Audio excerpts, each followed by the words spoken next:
Il est 18h30. Bonjour à toutes les personnes qui sont avec nous. Si vous voulez bien, on va patienter quelques minutes, le temps que l'ensemble des personnes qui sont inscrites puissent se connecter. Donc, je vous demande juste un petit peu de patience et j'en profite pour demander aux uns et aux autres de se nommer de manière relativement précise, puisque si vous êtes amené à prendre la parole, que l'on puisse savoir qui est notre citoyen interlocuteur. Donc, si vous voulez bien, on va se donner 2 à 3 minutes, le temps que tout le monde se mette en place et qu'on puisse démarrer cette première soirée d'ouverture. On a le droit de faire? On ne peut pas.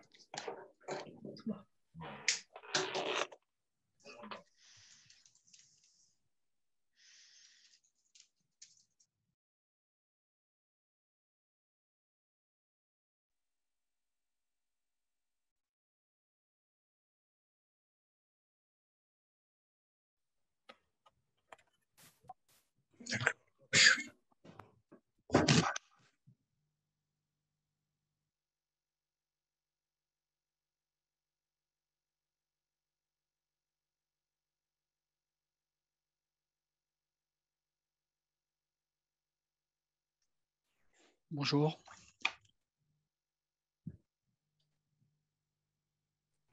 Bonjour. Bonjour tous. Bonjour. Bonjour. Bonjour. Alors, je le disais, hein, pour ceux qui viennent de nous rejoindre, on va patienter encore, si vous le voulez bien, 1 ou 2 minutes. Vous êtes très nombreux, ce qui est un indicateur. Je vais laisser à tout le monde le temps de s'installer. Je le redisais, pour ceux qui le peuvent, nommez-vous de manière explicite, si vous voulez bien, nom, prénom, de telle manière à ce que si vous êtes amené à prendre la parole, on puisse savoir qui est notre interlocuteur ou interlocutrice.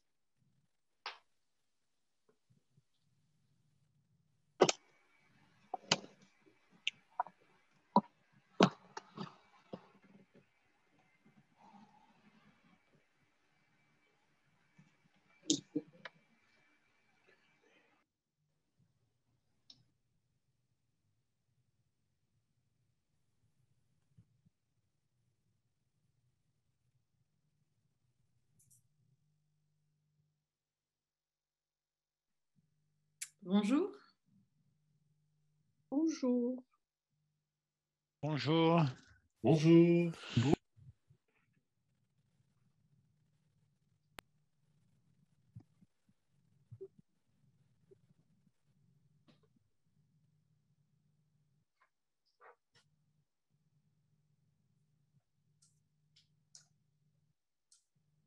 Bonjour. Bonjour.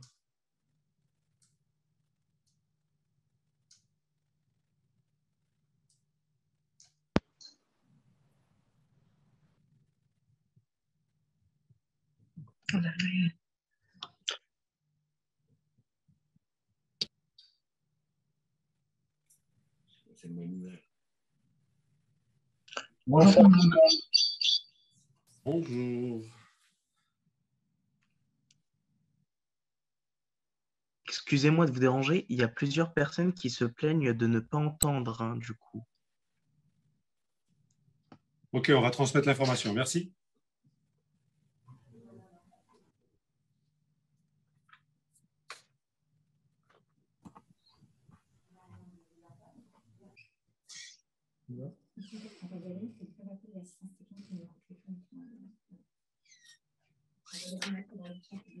Oui, d'accord.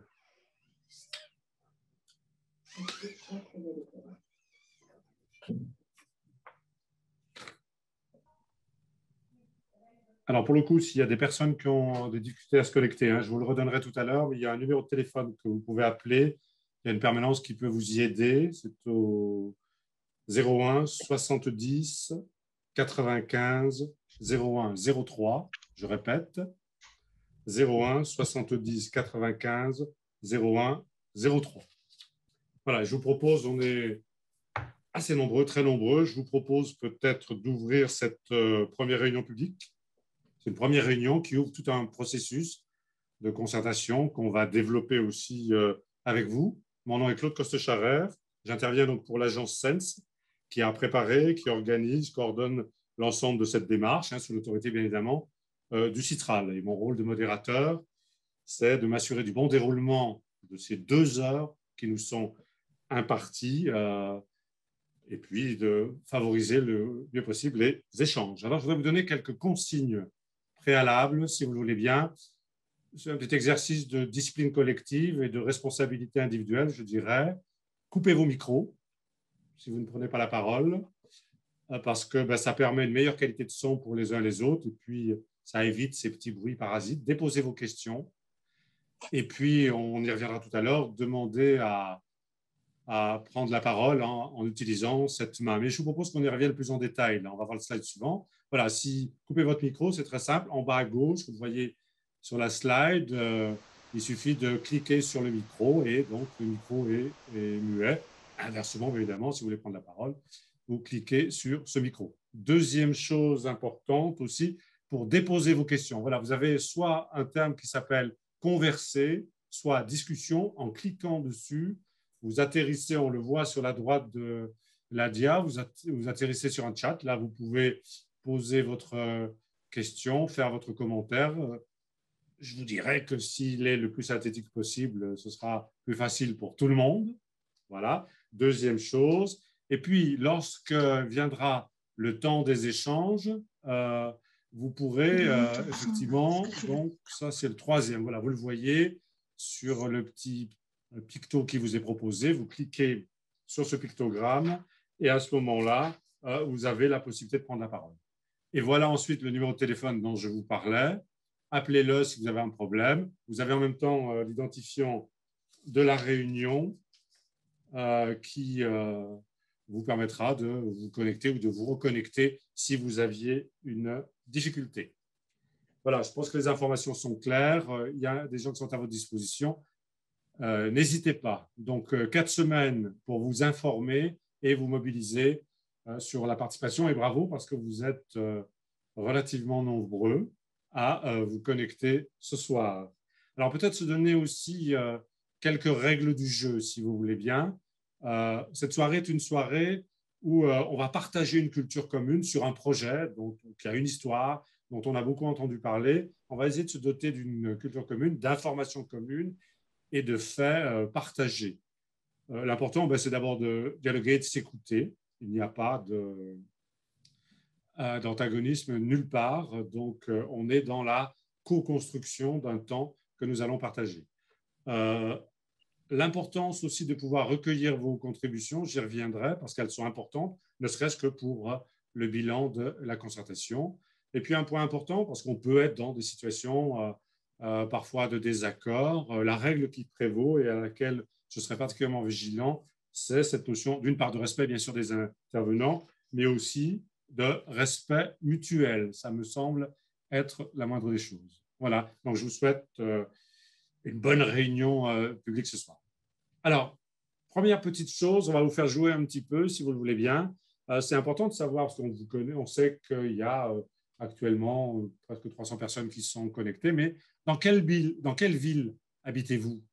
On va vous faire apparaître un petit document qui précise est-ce que vous êtes de Lyon, est-ce que vous êtes Villeurbanais, Villeurbannaise, Brandillan, je crois, dit-on, ou autre.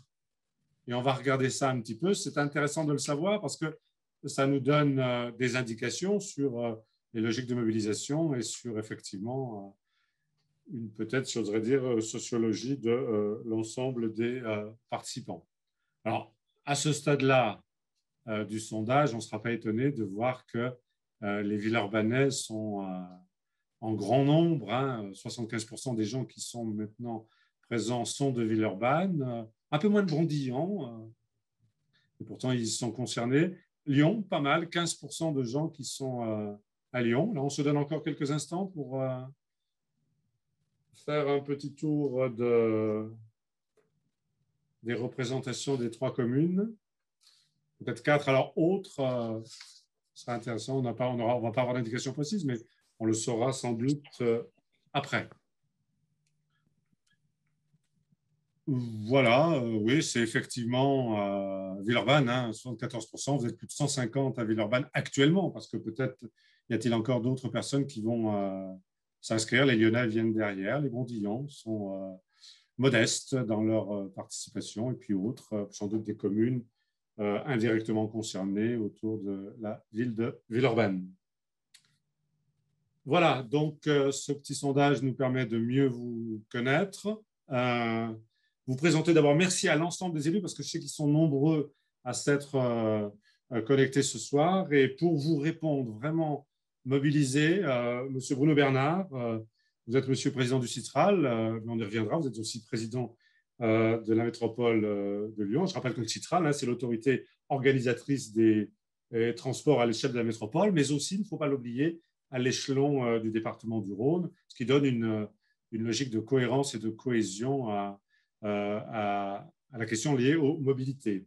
Merci aussi d'accueillir Cédric Van Stuyvendal. Ben, c'est évident, vous êtes monsieur le maire de Villeurbanne et c'est sur votre territoire que se passe l'essentiel des choses. Merci aussi à Béatrice Vessinier. Merci madame, vous êtes vice-présidente de la métropole de Lyon. Je précise que vous êtes en charge de l'urbanisme, du renouvellement urbain et du cadre de vie. Donc, votre point de vue aussi sera important, en particulier sur des aspects d'aménagement. Et merci à Marion Carrier. Madame, vous êtes brondillante et vous êtes adjointe déléguée au transport, aux mobilités, j'ai vu ça au pluriel d'ailleurs, et puis en charge du vélo. Donc, c'est déjà un indicateur très intéressant sur la volonté exprimée par la mairie de Bron. Alors, peut-être deux éléments tout de suite. On va avoir un travail de présentation du projet dans son contexte et jusqu'à son état d'avancement. À ce stade-là, vous pourrez intervenir essentiellement et uniquement à travers le chat, avec, on le souhaite, le souci d'être plutôt dans des logiques de compréhension, d'explication, de complément que vous souhaiteriez sur la présentation qui va vous être faite. J'accéderai moi à l'ensemble de vos questions. S'il y a des questions qui portent, qui sont plus dans une logique de prise de position, de débat, on les gardera évidemment et on les réintégrera dans la deuxième partie. Les élus ont vraiment souhaité qu'on essaie d'être le plus synthétique possible pour laisser un maximum de temps pour les échanges. Voilà, donc l'essentiel de ce que je voulais évoquer avec vous, je vous propose de lancer cette opération et monsieur le maire de Villeurbanne, il vous revient d'ouvrir un petit peu nos échanges, hein, beaucoup de mobilisation et dans un contexte un peu difficile. Oui, Monsieur merci Monsieur Costa-Charrer pour cette introduction.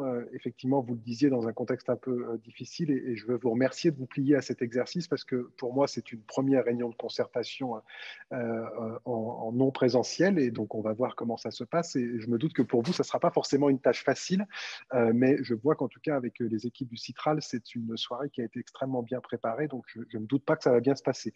Vous m'avez évité les salutations d'usage puisque vous avez présenté tous les élus qui étaient présents. Donc, j'espère qu'ils ne m'en voudront pas de ne pas de nouveau les saluer. Peut-être juste citer, puisque vous ne l'avez pas fait, parce qu'elle ne va pas intervenir, mais elle pourra répondre aux questions, Pauline Schlosser, qui est adjointe en charge des mobilités à la ville de Villeurbanne.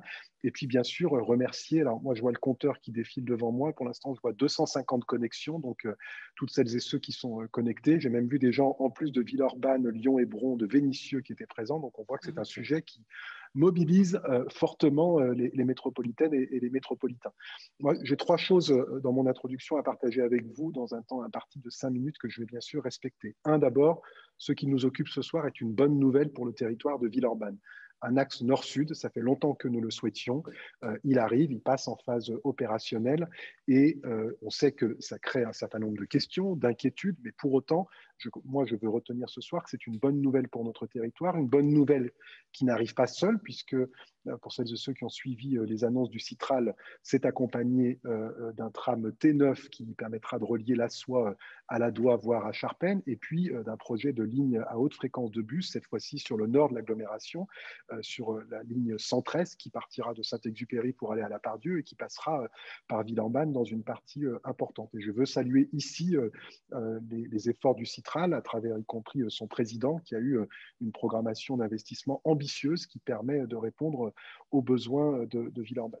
La deuxième chose, et je sais que les gens ne manqueront pas de nous interroger là-dessus, le pourquoi de cette concertation qui finalement recommence, puisque elle avait déjà eu lieu une première fois. Eh bien, le pourquoi, c'est que nous avions pris un engagement politique, notamment avec les listes que je conduisais, mais la liste qui était conduite également par Béatrice Vessillier, que de rediscuter de ces tracés, cette fois-ci sur la base d'études techniques. Ces études ont été réalisées grâce à un engagement extrêmement fort des équipes du Citral. Et donc ce soir, l'objectif est bien de partager sur les résultats de ces études autour de deux tracés, un tracé rouge et un tracé vert, qui vont être présentés ce soir à celles et ceux qui nous regardent. Donc, je ne vais pas les détailler ici. Mais en tout cas, la différence avec 2019, c'est qu'en 2021, nous avons des études techniques très précises qui vont permettre de partager les résultats de ces études avec celles et ceux qui nous regardent. Et puis, peut-être le troisième point, c'est se dire que cette phase de concertation sur le tracé, elle est importante, mais que ce n'est pas non plus la fin. C'est-à-dire qu'il ne va pas y avoir simplement 4 semaines de concertation. Ensuite, il y aura tout un tas d'autres démarches de concertation sur les stations, leur localisation, sur les aménagements nécessaires autour et y compris sur les aménagements liés à d'autres mobilités, puisque ça pose des questions. Les tracés, quels qu'ils soient et quel que soit celui qui sera choisi, pose la question des autres formes de mobilité et de la coexistence, et que donc c'est une première étape de concertation importante, mais que ce n'est pas la dernière et qu'on aura d'autres occasions de continuer tout au long du projet à échanger et à concerter.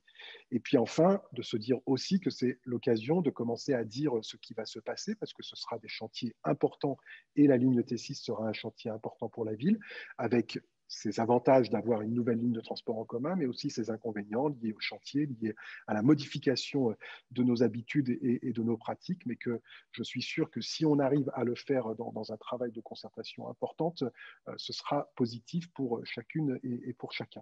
Voilà. Et puis enfin, on est à la veille d'un grand chantier, et avant un grand chantier, il est bien normal de s'accorder d'abord sur les plans, ensuite d'anticiper un certain nombre de choses pour qu'on puisse le mieux s'adapter aux contraintes, et puis rencontrer celles et ceux qui vont utiliser les résultats de ce chantier, et c'est l'objectif de ce soir. Voilà, je crois que je me suis plié à l'exercice des moins de 5 minutes, et donc je laisse immédiatement la parole au président de la métropole et au président du Citral, qui va intervenir juste après moi.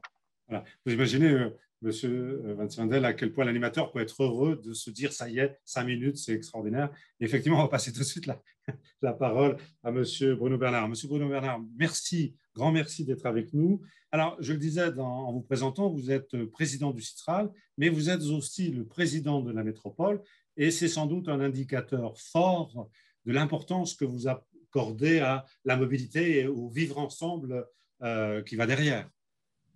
Oui, bonsoir à toutes, bonsoir à tous. Je suis très heureux d'être parmi vous. D'abord parce que nous sommes très nombreux, 263 personnes en l'instant, malgré une crise sanitaire très compliquée.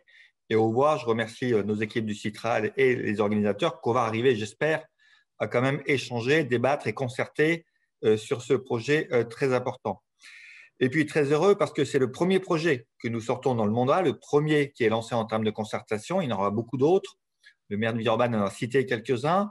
Dans ce mandat 2020-2026, il y aura 2,5 milliards d'euros d'investissement pour les transports en commun. C'est le double du mandat précédent, avec notamment 25 km de tramway supplémentaires dans l'agglomération, avec énormément de lignes qui ne sont pas sur le centre de l'agglomération, mais qui sont en périphérie. Cette ligne sud-nord T6 déjà évite le centre de Lyon, et les lignes suivantes, notamment T9 et T10, seront encore beaucoup plus externes au centre-ville, et on a besoin de déployer les transports en commun sur la totalité de l'agglomération pour toucher le maximum de personnes et offrir le maximum de solutions de se déplacer sereinement à un coût raisonnable, comme peuvent le faire les transports en commun. Ensuite, je ne serai pas beaucoup plus long parce que j'ai demandé à nos équipes qu'il y ait peu de temps de prise de parole, une présentation courte du projet pour que vous puissiez vous exprimer et qu'au bout de 3/4 d'heure de cette présentation, et qu'à partir de 19h15, j'espère qu'on tiendra les délais, il y a longtemps de paroles, qu'on puisse entendre les habitants, les inquiétudes, les remarques, les propositions. Et donc, je m'arrête là et je vous souhaite une très belle soirée. Merci beaucoup, Monsieur le Président, de ces éléments d'introduction. On va essayer de tenir dans le timing avec en même temps la volonté d'être très pédagogique et très explicatif sur la façon dont on va intervenir. Alors peut-être un deuxième petit sondage, d'ailleurs, qui va sans doute nous inspirer pour la suite. En fait, on va vous poser la question de savoir quel est, dans votre représentation, dans votre perception, le degré de connaissance que vous avez du projet entre l'histoire et puis maintenant, aujourd'hui. Voilà, et vous voyez, ça démarre très très vite. Ce sera un bon indicateur pour nous pour être le plus efficient possible. Voilà, on se donne encore 1 ou 2 minutes. N'hésitez pas à nous dire. Alors, on voit, au début, Trebonne avait très vite démarré, mais a priori, une bonne connaissance du projet. Donc, ce qui va faciliter finalement l'échange. Et après, comme vous le souhaitez, Monsieur le Président, le dialogue qui pourra s'instaurer. Voilà. On constate effectivement, on a à peu près apparemment 50% des gens, à peu près en moyenne, 50% des gens présents qui estiment bien connaître, avoir une bonne connaissance de ce projet. Très bonne, 22%. Donc, on voit qu'il y a encore du travail d'information et de pédagogie à faire. Et puis, on a 25% de gens qui connaissent peu le projet. On va écouter 100 employés à vous donner le maximum d'éléments. Très faible, on a 3%. Donc, on voit qu'il y a eu une mobilisation dès le départ. Effectivement, la bonne, c'est une bonne connaissance du projet qui arrive en tête dans ce sondage. Voilà, vous l'avez souhaité, Monsieur le Président, qu'on soit efficace, qu'on soit rapide. Je vous propose tout de suite d'enchaîner sur un peu l'historique du projet, parce que je pense ce qui se passe aujourd'hui, Monsieur Vansimental, vous le disiez, tient à une histoire. Donc, je propose qu'assez rapidement, avec Axel Sabouret, qui est le chef du projet au Citral, que l'on puisse revenir un petit peu sur l'historique de ce projet. Alors, Axel, un projet qui a démarré en 2015, et c'est intéressant, il avait 3 enjeux fondamentaux, et il me semble important de les rappeler maintenant. Bonjour Axel. Oui, merci Claude, bonjour à tous. Donc oui, pour préciser donc, rapidement quels étaient les objectifs, donc T6 Nord, c'est une opération qui a débuté dans la foulée de T6 Sud, qui relie Debourg aux Hôpitaux Est et qui a été mis donc en service en novembre 2019.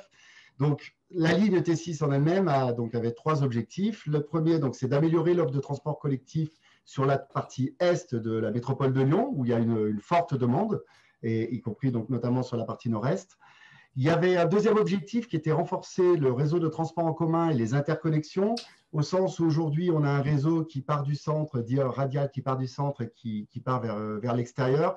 Et là, monsieur le maire de Villeurbanne l'a rappelé, on est sur un axe nord-sud qui vient couper donc, les principaux axes forts, métro, tramway, et même les futures opérations du Citral.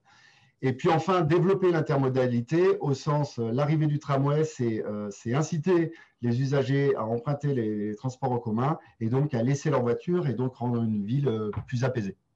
Alors, on a eu en 2019 une première séquence de concertation, dont vous avez tiré un certain nombre d'enseignements et vous allez nous présenter déjà une forte adhésion du public qui se confirme ce soir. Alors, effectivement, donc là, à partir de 2015, donc, il y a eu une première consolidation qui a été faite des études de faisabilité. Derrière, il y a eu une première phase d'études préliminaires et qui s'est soldée donc, au printemps 2019 par une première phase de concertation. Donc, vous voyez ici l'itinéraire qui avait été proposé alors à la concertation. À l'issue de cette concertation, donc, il y a un bilan qui en a été tiré qui mettait en avant plusieurs éléments. Un premier élément qui était donc, les difficultés d'insertion, notamment sur la partie centre-ville du Villeurbanne, de Villeurbanne. Alors, je vais prendre... Hop, voilà.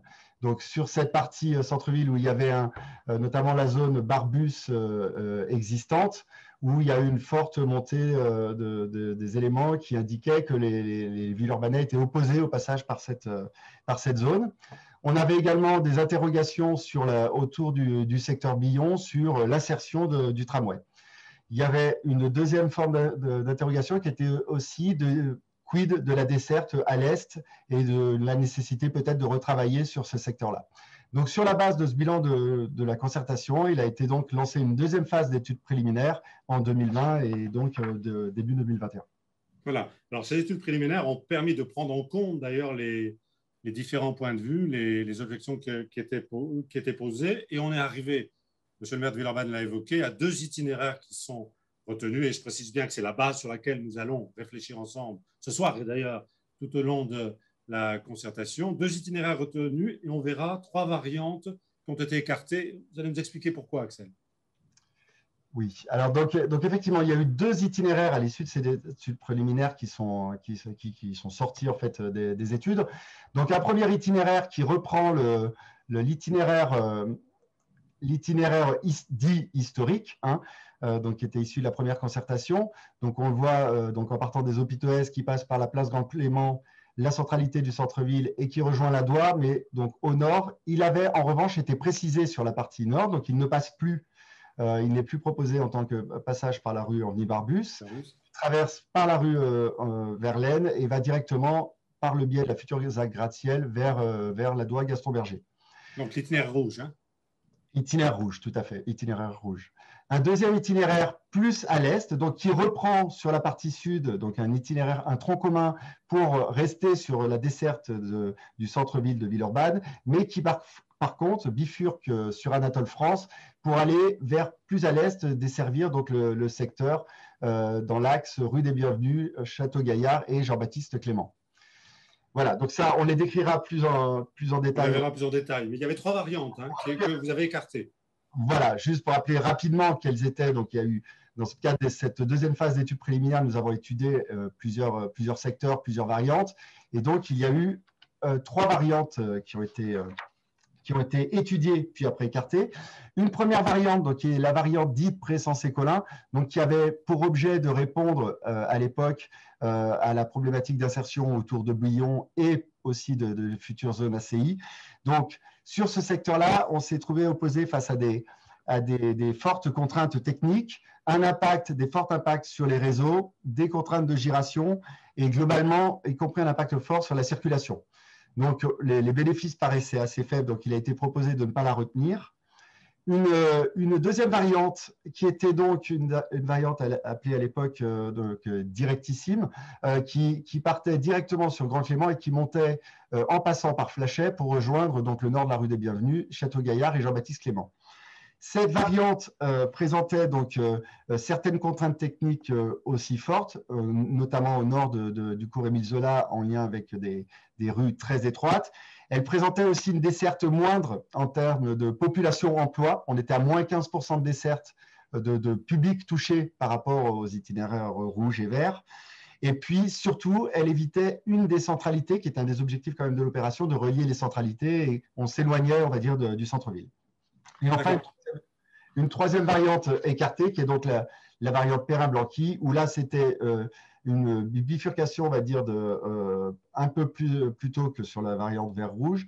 On prenait relais Perrin-Blanqui pour rejoindre donc au nord l'axe Bienvenue Jean-Baptiste Clément. Cette variante également présentait une desserte qui était moindre, on était aussi autour de moins 15%, et surtout elle présentait des contraintes très fortes ici sur la giration, puisque les Villeurbanais savent bien, ici on a des fortes pentes, et on se retrouvait avec des contraintes fortes au niveau notamment de l'école. Plus associé à ça, des impacts forts sur les déviations de réseau, puisqu'on a des grosses conduites d'eau potable qui auraient dû être déviées sur ce secteur-là. Il a donc été proposé de ne pas le conserver. Alors, Axel, j'ai une question là en chat qui revient. Je ne sais pas si c'est à vous, c'est à un élu de répondre. Vous le savez, la question est revenue souvent. Pourquoi ne pas avoir fait le choix d'un bus en site propre comme le C3? Qu'est-ce qui a mobilisé ça? C'est vous qui répondez? Oui.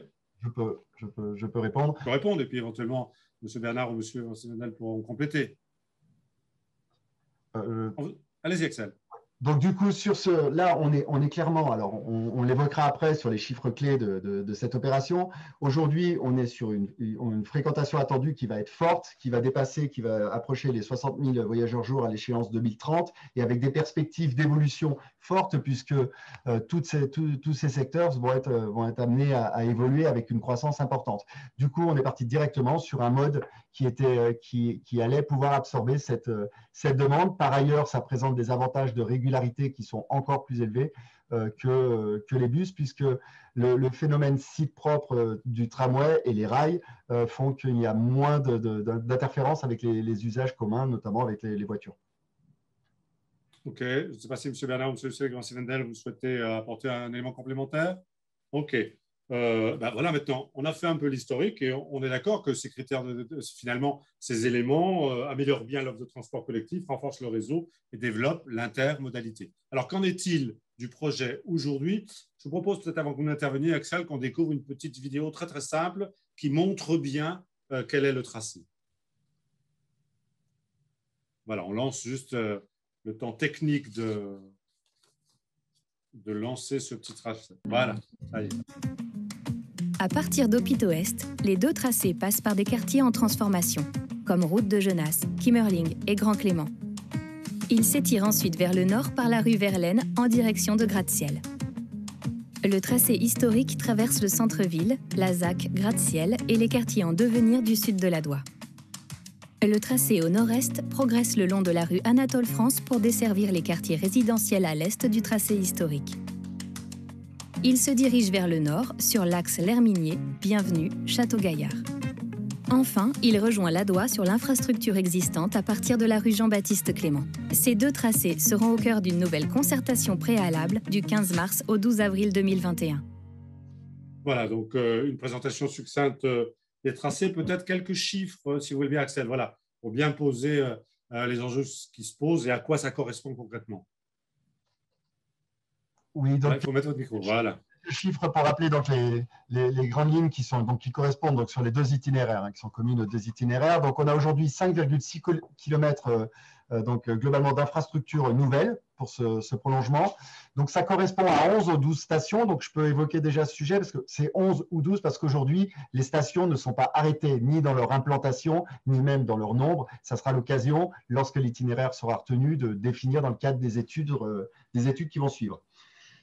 Les deux lignes, quelles que soient les lignes, je le disais, c'était un axe nord-sud, donc elles vont couper un nombre important de lignes de transport en commun, dont des lignes fortes, donc les lignes A et D du métro, les lignes T1, T2, T3, T4 du tramway, et même les futures lignes, donc il y a notamment la ligne T9 au nord qui donc reliera Vaux-en-Velin à Villeurbanne et Lyon, et puis au sud la ligne centre-est qui donc aura pour objet de relier l'est de la métropole jusqu'à la Part-Dieu en passant dans le secteur de la route de Genasse. Voilà. Donc, sur ces chiffres-là, c'est donc une fréquentation attendue, j'évoquais, de 55 000 voyageurs jour à l'échéance de 2030, avec un temps de trajet entre la Doua et les Opit-Ouest qui sera d'environ 20 minutes. Sur les grands chiffres coûts-délais, on a une opération qui est évaluée aujourd'hui à 140 millions d'euros de budget et qui aura donc un objectif de mise en service début 2026. OK. Donc, alors, j'étais en train de regarder une question, je vais peut-être vous la poser maintenant. Vous avez évoqué la notion de fréquence comme étant un des points importants sur une durée de 20 minutes. J'ai une question, pourquoi la ligne T6 Nord n'a pas été prévue à une fréquence tous les 6-8 minutes en heure de pointe comme la C26? Donc, je crois que ça vous parle plus à vous, Axel, qu'à moi. Oui, je peux essayer de répondre. Donc, aujourd'hui, la fréquence de 10 minutes qui est annoncée, donc celle qui est sur T6 Sud, donc ça sera la fréquence à la mise en service en 2026. En revanche, cette fréquence, elle s'adapte en fonction de la montée, notamment de la fréquentation de la ligne. Et je le disais tout à l'heure, à l'échéance 2030, on est sur un objectif de 55 000 voyages jour et qui sera plutôt sur une fréquence de 7 minutes. Donc à l'échéance 2030, et très rapidement, on passera de 10 à 7. C'est une fréquence qui s'adapte en fonction de la fréquentation. Alors, l'information qui est importante, ce qu'on ne sait pas souvent quand on est simplement citoyen habitant, c'est que derrière toutes ces études, pour orienter aussi ou accompagner plus exactement la prise de décision, on met en place un certain nombre de critères. Des critères qui sont des outils, si j'ai bien compris, d'aide à la décision, c'est ça, Axel?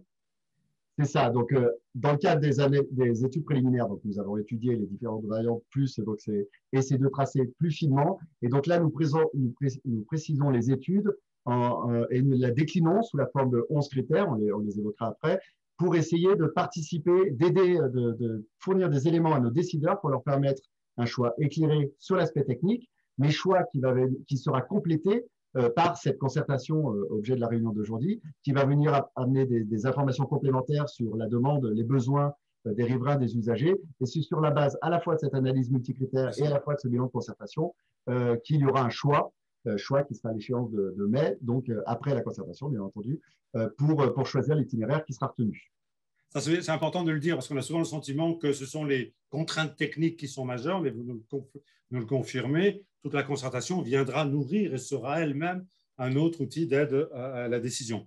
Alors, on peut peut-être découvrir les critères que vous avez choisis. Ce que je vous propose pour qu'on se concentre sur l'analyse comparée, c'est qu'on les regarde assez rapidement. Voilà, si on peut les afficher, s'il vous plaît, merci. Voilà, on a donc des choses sur la manière de desservir les quartiers, de répondre, par exemple, à l'évolution en matière de logement. On a un problème d'insertion, et là, il y a déjà quelques questions qui viennent, d'insertion et d'intégration, en particulier dans des secteurs contraints. Vous verrez qu'on va avoir des questions là-dessus.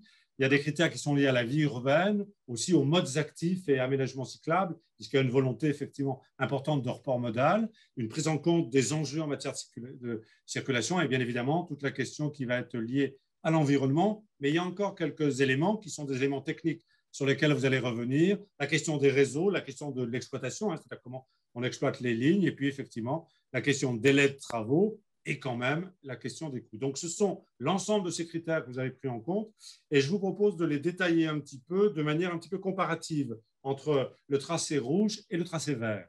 Je vous laisse la parole, Axel. Oui, merci Claude. Donc, effectivement, si je passe, voilà. Donc, alors, l'objet de cette présentation, hein, comme a précisé Monsieur le Président, ça n'est pas de rentrer dans le détail parce qu'il faut laisser du temps aux échanges. Donc, cette analyse multicritère est présentée beaucoup plus en détail dans le dossier de concertation, critère par critère. Donc, je vous invite à vous y référer. Donc, l'idée, c'est plus de faire une synthèse et de rappeler les grands éléments. Donc, sur la partie desserte des quartiers, donc desserte en transport en commun. Donc, je rappelle les grands objectifs qui étaient de desservir les grandes centralités. Donc, les hôpitaux Est, le terminus actuel, le secteur Grand Clément, la partie centre-ville de Villeurbanne et donc le nord, la Doua et le campus universitaire.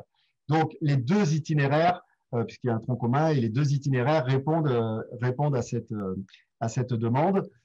Ici, on a, dans le cas plus spécifiquement sur le tracé rouge, on peut parler du développement à venir des futurs quartiers en mutation, donc côté ACI, Spréafico ou la ZAC gratte-ciel, donc c'est un accompagnement de ces projets urbains.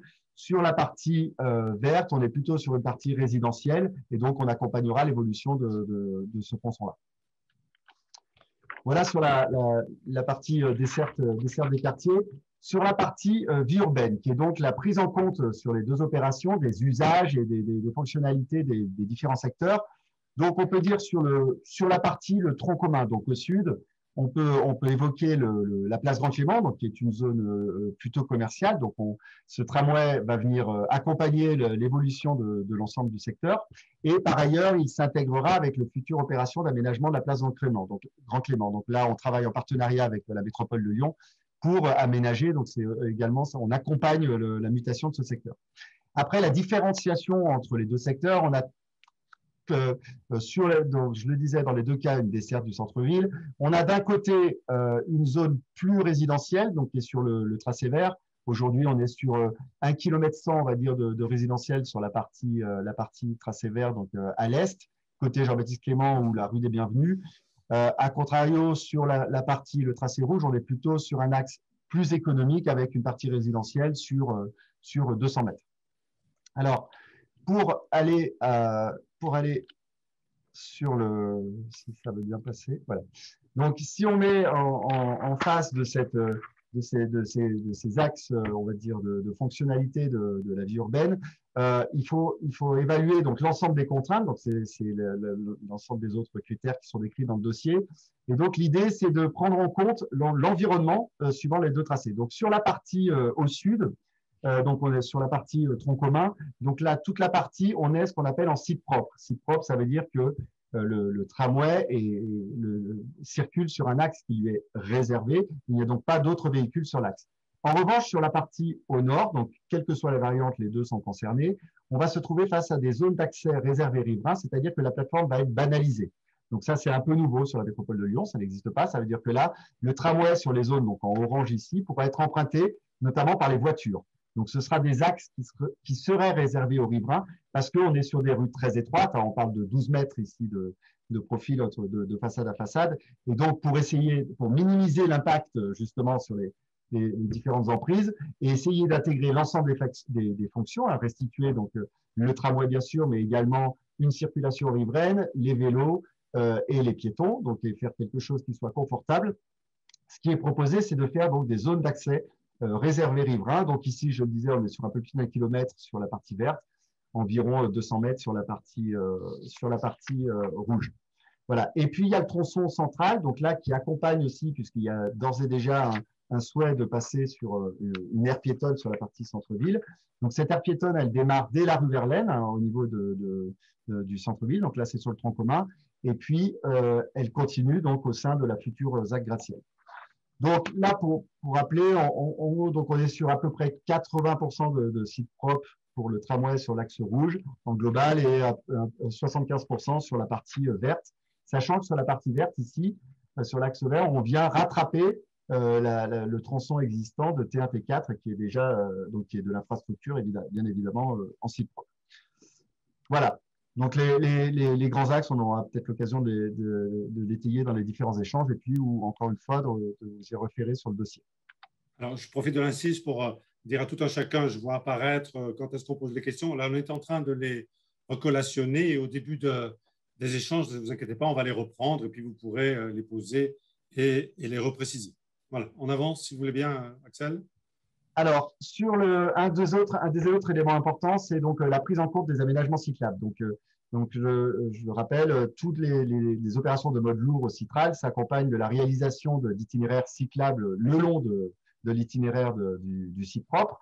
Donc, dans le cas de ces deux opérations, ce qui est intéressant, c'est donc de le mettre sur ce qu'on appelle le PAMA, le plan d'action pour les mobilités actives. L'idée, c'est de voir les projets d'axes structurants ou secondaires pour les vélos. Donc, c'est ce qui est en orange. Donc, c'est des cartes techniques, hein, mais néanmoins qui sont assez visuelles. Donc, l'idée, c'est de voir que sur la partie verte, on est ici situé sur un axe dit structurant, c'est-à-dire que dans l'hypothèse où ce tracé serait retenu, il faudra donc relocaliser un des axes forts de vélo. C'est un peu moins vrai sur la partie rouge, sachant que dans les deux cas, il y a ce passage par l'aire piétonne, où là, c'est une mixité des fonctions vélo, piéton sur cette zone-là. Au sud, donc sur la partie tronc commun, on est en aménagement de sites dédiés.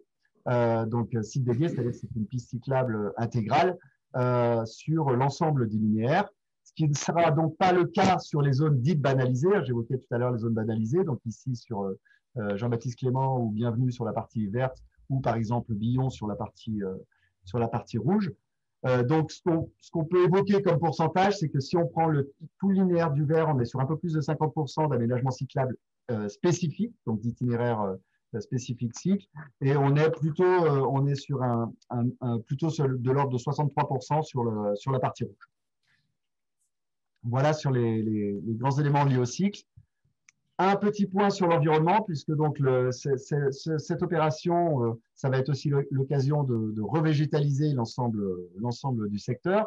Alors, il y a des points importants, comme typiquement la rue Verlaine, qui est aujourd'hui ce secteur-là qui est assez minéral. Donc, la mise en œuvre du tramway sera l'occasion de redonner de la végétalisation sur ces zones-là. Chaque fois que ce sera possible, ça sera très probablement une plateforme engazonnée. Donc, notamment quand le site, encore une fois, sur la base du site propre, donc le tramway est réservé, donc plutôt sur le tronc commun. Sur la partie nord, donc là, ça sera un peu différenciant, puisqu'encore une fois, toujours pour tenir compte des contraintes, il y a un peu moins de potentiel sur la partie vert. Néanmoins, ça permettra d'être végétalisé quand même. Et sur la partie rouge, c'est plus lié aux futurs projets qui sont développés et qui aujourd'hui ne sont pas définis. Donc, ça dépendra aussi de ça. Un point particulier pour dire que quel que soit l'itinéraire retenu, il y aura des points d'attention sur les zones existantes et globalement, donc les zones existantes, par exemple le parc Vaclain-Vavel qui sera maintenu ou d'autres zones importantes. Et globalement, les aménagements prendront en compte la problématique de désimperméabilisation des sols ou de traitement des îlots de chaleur, justement en création plutôt d'îlots de fraîcheur. Voilà. Puis un dernier point sur l'aspect donc plus technique, donc c'est la partie réseau. Donc je l'expliquais, donc il y aura la nécessité de délocaliser des réseaux donc, pour les sortir de la plateforme, pour éviter des interférences dans l'exploitation ultérieure. Donc là, globalement, pour ce qui différencie les deux tracés, c'est donc sur le tracé vert, on a un réseau important qui sera très probablement à dévier, mais du coup, toujours compte tenu de l'étroitesse de la rue, plutôt sur un autre axe. Sur la partie rouge, on a quelques points durs sur la partie chauffage urbain. Et puis, sur la partie commune, on a également un axe important à dévier au sud de Zola. Donc, ça, c'est sur la partie réseau. Sur la partie délai travaux, donc c'est aussi lié, donc les modalités de travaux, il y aura un accompagnement très fort et au plus près des riverains sur l'ensemble, quel que soit l'itinéraire retenu. J'insiste sur le fait que pendant toute la durée des travaux, mais ça c'est le cas des autres opérations du Citral, l'accès au commerce, l'accès des riverains, tous les accès sont maintenus. En revanche, il y aura forcément un impact sur la circulation et certaines on va dire, emprises qui pourront être déviées à certains moments. Voilà globalement les grands, dont je rappelle les montants. 140 millions d'euros pour le budget des deux opérations, avec 7 millions d'euros complémentaires pour le vert liés au linéaire un peu plus important et aux déviations de réseau. Et puis sur l'aspect planning, dans les deux cas, on est sur un objectif de mise en service début 2026. Okay, on regarde rapidement peut-être le calendrier, parce qu'avant qu'on évoque la concertation, il y a quelques questions, je crois, qui permettront de clarifier les choses. Donc, vous nous présentez rapidement le calendrier, puis j'ai 2 ou 3 questions avant qu'on évoque la concertation et qu'on ouvre la parole aux citoyens. Très rapidement, donc le calendrier. Donc là, aujourd'hui, nous sommes en 2021, donc justement la phase de deuxième concertation préalable. Donc, à l'issue de cette concertation, donc sur la base du bilan et sur la base de l'analyse multicritère, nos décideurs pourront choisir le tracé. Donc, un des 2 tracés sera retenu. Donc là, les études de conception vont pouvoir se poursuivre et jusqu'en 2000… Excusez-moi, j'ai un problème de… Ça ne passe pas. Voilà. À partir de mai 2021, les études vont reprendre jusqu'à 2022. Donc, où il y aura un deuxième temps. Là, ça sera le temps de l'enquête publique qui est prévue au printemps 2022 et qui, là, sur la base d'un projet précisé, abouti, donc sur un des deux itinéraires, donc avec des implantations cette fois de stations, des plans plus précis d'implantation de plateforme. Il y aura une enquête publique, donc sous l'égide d'un commissaire enquêteur, où là, vous pourrez, l'ensemble des riverains pourront à nouveau et des usagers pourront à nouveau s'exprimer et ça donnera lieu à un bilan un rapport du commissaire enquêteur. Voilà, pour on l'espère, donc une déclaration d'utilité publique qui arrivera début 2023. Et donc là, ce sera les travaux de déviation de réseau. Donc 1 an de déviation de réseau, 2 ans de travaux d'infrastructure et d'aménagement urbain, donc sur 2024-2025. Et puis, donc, essai et tout début 2026, donc la mise en service de ce prolongement. Et là, on s'assurera, peut-être l'avez-vous dit, mais que les riverains continueront à être desservis dans de très, très bonnes conditions. Hein. Il y a un vrai souci de ne pas obstruer les déplacements.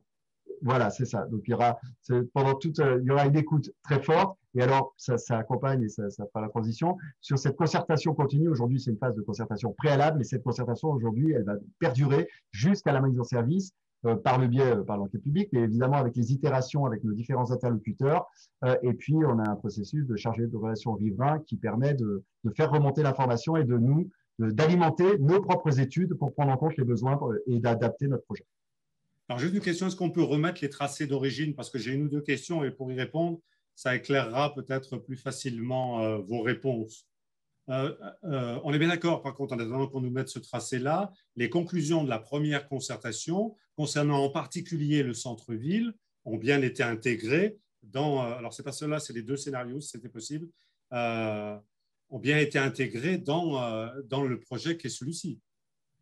Oui, absolument. Alors, je n'ai peut-être pas été assez précis tout à l'heure. Je le disais, il y a plusieurs éléments qui étaient remontés à l'époque, et notamment un des éléments forts. Alors, il y avait les variantes au nord et au sud qui ont donc été sorties. Donc, au nord, il y avait une variante qui allait vers Einstein et qui n'a pas été retenue. Au sud, il y avait des passages sur l'infrastructure de T3. Voilà. Il y avait aussi 2 variantes, donc elles n'ont pas été retenues. Donc, ça a été… Les études ont été poussées sur ces axes-là. Et puis, je le disais, donc c'est surtout sur le centre-ville. Donc, Barbus, ici existant, non retenu, donc passage par Verlaine. Il y avait la traversée du cours Émile Zola qui inquiétait beaucoup de monde, donc il a été fait le choix de poursuivre sur la rue Bourget et de rejoindre la ZAC Gratte-Ciel par un futur axe ici, qui est en cours de réalisation dans le cadre du projet d'aménagement de la ZAC. Et puis après, donc, au nord, jusqu'au nord, où là, les études vont devoir être précisées, et notamment au regard du devenir des deux zones, que ce soit la zone ACI, qui est en future mutation, puisque c'est en cours de cession, et puis ici, surtout la zone Spréafico, qui là aussi donnera lieu à des projets, puisque c'est des zones aujourd'hui qui vont être définies et qui sont en cours d'acquisition par la métropole. Alors, deux questions. Alors, peut-être une, il y a quand même la volonté exprimée, c'est peut-être vous, monsieur National, qui pouvez nous répondre. Il y a une volonté exprimée de renforcer le cœur de ville, le centre-ville de Villeurbanne. Parce qu'on nous pose la question, mais pourquoi vouloir encore plus renforcer le centre-ville de Villeurbanne? Et j'avais cru comprendre aussi éviter une espèce de fuite vers le centre de Lyon. Est-ce que je me trompe? Monsieur Vincent Wendel, si vous voulez bien. Oui, alors je ne crois pas que le principal tracé, quel qu'il soit, vert ou rouge, est un objectif d'éviter une fuite vers Lyon. Ce qui nous manque aujourd'hui, c'est un tracé nord-sud de transport en commun à ligne forte et avec des fréquences régulières. Et en ce sens, quels que soient les deux tracés, ils y répondent tous les deux. Le deuxième élément, et ça a fait l'objet de nombreux échanges dans la première phase, c'était de se dire, est-ce que le tracé qui est retenu est un tracé qui va plutôt accompagner le développement de la ville sur des projets urbains qui sont déjà identifiés? Grand Clément, avec la ZAC Grand Clément à venir, peut-être que Madame la vice-présidente Vessillier nous en dira quelques mots, mais je pense que c'était un premier point extrêmement important. Et puis, le deuxième projet important, c'est celui de gratte-ciel centre-ville dans la phase de construction à venir, donc de l'autre côté du cours Émile Zola, au nord du cours Émile Zola, qu'on souhaitait également relier avec une ligne de transport en commun forte. Et puis enfin, ça a été dit, alors même si j'ai vu dans les commentaires que certains étaient dubitatifs, mais il y a un enjeu extrêmement fort de relier le centre-ville de Villeurbanne au campus de la Doua, pas simplement pour que les étudiants viennent boire des coups le soir, mais parce que aussi, il nous semble extrêmement important pour cette ville de 150 000 habitants qu'elle parle avec ce campus qui accueille près de 35 000 à 40 000 étudiants sur son site, et parce qu'il y a à la fois un certain nombre de services qu'on souhaite développer et on souhaite que la vie étudiante vienne aussi irriguer le centre-ville de Villeurbanne. Mais donc je crois que ce qu'il faut retenir, si on l'a appelé tracé historique, c'est pas pour se dire qu'il y en a un qui vaut mieux que l'autre, c'est juste pour se dire que initialement la volonté était de venir accompagner par des transports en commun en site propre des projets urbains importants. Et ce qui fait aujourd'hui que, pour ma part, en tant que maire de Villeurbanne, mais ce n'est pas une nouvelle, je l'ai dit aussi pendant la campagne, je suis extrêmement attentif à des tracés qui sont plus à l'est et qui viendraient moins relier des projets urbains déjà prévus, déjà dans les tuyaux. C'est un risque de densification encore plus importante de notre ville, puisque dès que vous annoncez une ligne de transport en commun forte, vous avez des effets d'inflation sur le foncier, parce que les promoteurs se positionnent pour être autour de ces lignes-là. Et c'est ce qui aussi doit être pris en compte dans nos réflexions. Voilà quelques éléments très rapidement pour répondre à votre question, mais vu que j'ai vu qu'il y avait énormément de questions sur le chat, je voudrais avoir des réponses le plus courtes possible. Juste un autre dernier point aussi, puis après on va passer rapidement à la concertation et on ouvre. On nous pose la question, les petits pointillés là qu'il y a dans le tracé rouge, est-ce qu'on peut les expliciter, Axel? Oui, tout à fait. Donc, ces pointillés, aujourd'hui, je le disais, il y a une incertitude sur le devenir de cette zone, puisque la société ACI est partie au sud de Lyon. Donc, il y a aujourd'hui des discussions, on va dire, avec la métropole pour récupérer cette zone. Et donc, il y aura à terme un projet urbain. Si dans le calendrier, ça fonctionne, effectivement, le tramway pourra le passer. Si ça ne fonctionne pas, le tramway contournera cette zone-là le temps que le projet soit mûri. D'accord. Alors, je vous propose rapidement d'avancer sur quelques informations sur la concertation et puis on ouvre la discussion. Donc là, on rejoint Séverine Lardelier. Vous êtes responsable, madame, de la concertation au Citral. Première chose, qu'est-ce qui est soumis à concertation et qu'est-ce qui ne l'est pas pour que les choses soient claires? Alors, vous l'aurez compris par nos échanges, et puis on le voit dans le chat, le premier élément sur lequel on attend des contributions, c'est quand même ces itinéraires. Aujourd'hui, on a toute cette analyse multicritère qui nous donne des données quantitatives assez froides, pourrait-on dire, techniques. Le temps de la concertation jusqu'au 12 avril, c'est d'entendre les riverains, les habitants, les usagers sur ces 2 itinéraires pour aider, éclairer la décision politique. Ensuite, on aura forcément le sujet du positionnement des stations. Le positionnement des stations aujourd'hui n'est pas arrêté. Donc, que ce soit par les questionnaires, par vos avis en ligne, vos questions dans les registres, sur le terrain, dans nos rencontres, tout ce qui peut nous aider à améliorer le positionnement de ces stations qui seront de 11 à 12, ça sera pour nous une contribution aussi sur laquelle on attend vraiment vos avis. Et puis, ça pourra après être travaillé toute l'année 2022, 2021-2022 pour vraiment qu'on puisse répondre à vos attentes au niveau de la desserte fine de ce territoire. Ensuite, on aura aussi l'insertion du tramway dans les quartiers traversés. On le voit, vous avez de nombreuses questions sur l'insertion sur les routes, les circulations, les vélos, les modes actifs, la circulation, le stationnement, l'intermodalité, comment on va s'interconnecter au reste du réseau. Et puis, ce projet de tramway, c'est un projet qui va changer votre cadre de vie. On va essayer de le concevoir de façon la plus environnementale possible, en préservant la biodiversité et puis aussi en essayant de réduire l'îlot de chaleur. Donc, tous ces sujets-là, ces thématiques-là, on espère des contributions fortes et puis ensuite pouvoir faire le fil entre cette contribution de concertation réglementaire et la concertation continue. Très bien. Alors, ça fait une belle transition sur le calendrier, ma chère Séverine. Tout à fait. Donc, en fait, on est bien là dans un premier temps. Aujourd'hui, on souhaite vraiment que cette concertation, ce soit une volée réglementaire qui aboutira à un bilan, mais que dans ce bilan, on puisse s'inscrire sur le temps long en se disant demain comment on continue d'échanger avec vous pour que vous puissiez renforcer notre projet. Donc effectivement, à partir de juin, on va avoir des études techniques d'avant-projet qui vont s'inscrire jusqu'à l'année prochaine où on viendra vous voir, comme l'a dit Axel, en enquête publique. Et pendant toute cette période, on va concerter, itérer avec vous pour vraiment renforcer notre projet technique, que vous le compreniez mieux, que nos mesures liées aux impacts, que ce soit en phase chantier ou en phase permanente, ensuite en exploitation, aient des mesures qui réduisent ces impacts-là ou qui les évitent pour vraiment s'insérer au mieux. Et puis après, on continuera tout ce temps de lien avec vous pendant toute la phase chantier pour que vraiment que vous soyez commerçants, riverains, usagers ou que vous traversiez aussi Villeurbanne, vous puissiez aussi connaître toutes les étapes de ce projet et vous sentir impliqués. Un maximum d'informations aussi vous sera donné tout au long de ce processus de concertation. Tout à fait. Alors, dans le contexte sanitaire actuel, on travaille sur 2 volets, donc à distance comme ce soir, à 285, étant donné que notre jauge maximum en présentiel est de 6, on s'est dit que c'était mieux à distance. Néanmoins, donc vous pouvez tout retrouver dans vos mairies, donc à Bron, à Villeurbanne, à l'hôtel de la Métropole, à Lyon 3e, mais aussi au siège du Citral, des expositions où vous pouvez avoir les endroits pour lire le dossier de concertation papier, pouvoir disposer un avis, une question dans les registres, mais aussi vous avez le questionnaire de la concertation. Alors 27 500 foyers ont été boîtés à Villeurbanne, donc vous avez dû recevoir quand vous êtes dans le périmètre du projet recevoir donc ce dépliant et puis vous recevrez également un questionnaire. Vous pouvez nous le renvoyer, c'est une lettre T. On attend vraiment vos contributions là-dessus. Ce questionnaire, vous le retrouvez également en ligne et puis vous allez le retrouver aussi parce qu'on vient vous voir à proximité de chez vous. Donc, on a bien des permanences en 2 à 2. On en a fait une ce jour de 10h à 14h. On est à la maison Albrecht. On recommence samedi 27 mars et puis lundi 29 mars. On a essayé de trouver des créneaux qui puissent correspondre à différents types de populations. Dans ces permanences, comme on l'a fait aujourd'hui, nous sommes là pour répondre à vos questions individuelles et vraiment vous expliquer comment ça va se passer jusqu'à la mise en service.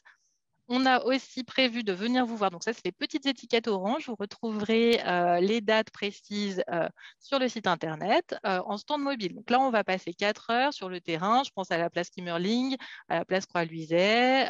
On sera aussi en gare de Villeurbanne à différents horaires pour être là sur le terrain et répondre à vos questions de façon très simple. À chaque fois, on aura bien sûr les dossiers, les questionnaires, les flyers pour que vous puissiez les emporter pour vraiment échanger avec vous. Et puis, on a 4 ateliers en ligne. Donc là, je vois vraiment beaucoup d'intérêt pour des secteurs particuliers. Donc, on vous invite à s'inscrire en ligne pour échanger avec nous sous forme de table ronde pour travailler ces sujets d'itinéraire, d'insertion, de station. Voilà, merci Séverine pour ces éléments-là. Voilà, ça y est. On peut maintenant prendre vos questions. Donc, allez-y, n'hésitez pas, proposez-nous d'intervenir. Alors, peut-être pour lancer, parce que je ne vois rien sur mon écran pour l'instant, il y a une question très importante, Axel, qui est pourquoi, voilà, est-ce que dans les secteurs contraints, là où c'est très, très difficile, pourquoi on ne peut pas enterrer, je le dis comme c'est écrit, le projet de telle manière à peut-être à régler le problème de ces secteurs un peu étroits et contraints. Et puis après, je donne la parole à Adam Furato. Oui, alors pour répondre là, on est très clairement sur la question, la réponse est assez simple. Enfin, on est très question, c'est pas du tout la même ampleur de travaux, pas du tout les mêmes coûts, et du coup, à l'échelle de l'opération et de beaucoup de la gêne, ça semblerait pas pertinent. On serait sur des coûts qui seraient beaucoup trop importants. Monsieur Furato, vous avez demandé la parole. Bonjour, bonsoir plutôt. Monsieur le Président du CITRAL, messieurs et mesdames le maire et les adjoints. Tout d'abord, en fait, moi, j'ai une question d'ordre pratique. Donc, est-ce que vous n'avez pas peur que ce prolongement fasse un peu l'effet T4 pendant les heures de pointe, c'est-à-dire avec un retard des tramways? Et donc, la deuxième question, c'est plus une affirmation. C'est, comme j'ai pu le voir dans le chat, les riverains souhaitent pour la plupart que la voie verte soit utilisée. Donc, voilà. Ok, merci monsieur. On va vous répondre. Qui vous répond là, monsieur le Président ou monsieur Rossmendel sur cette question-là?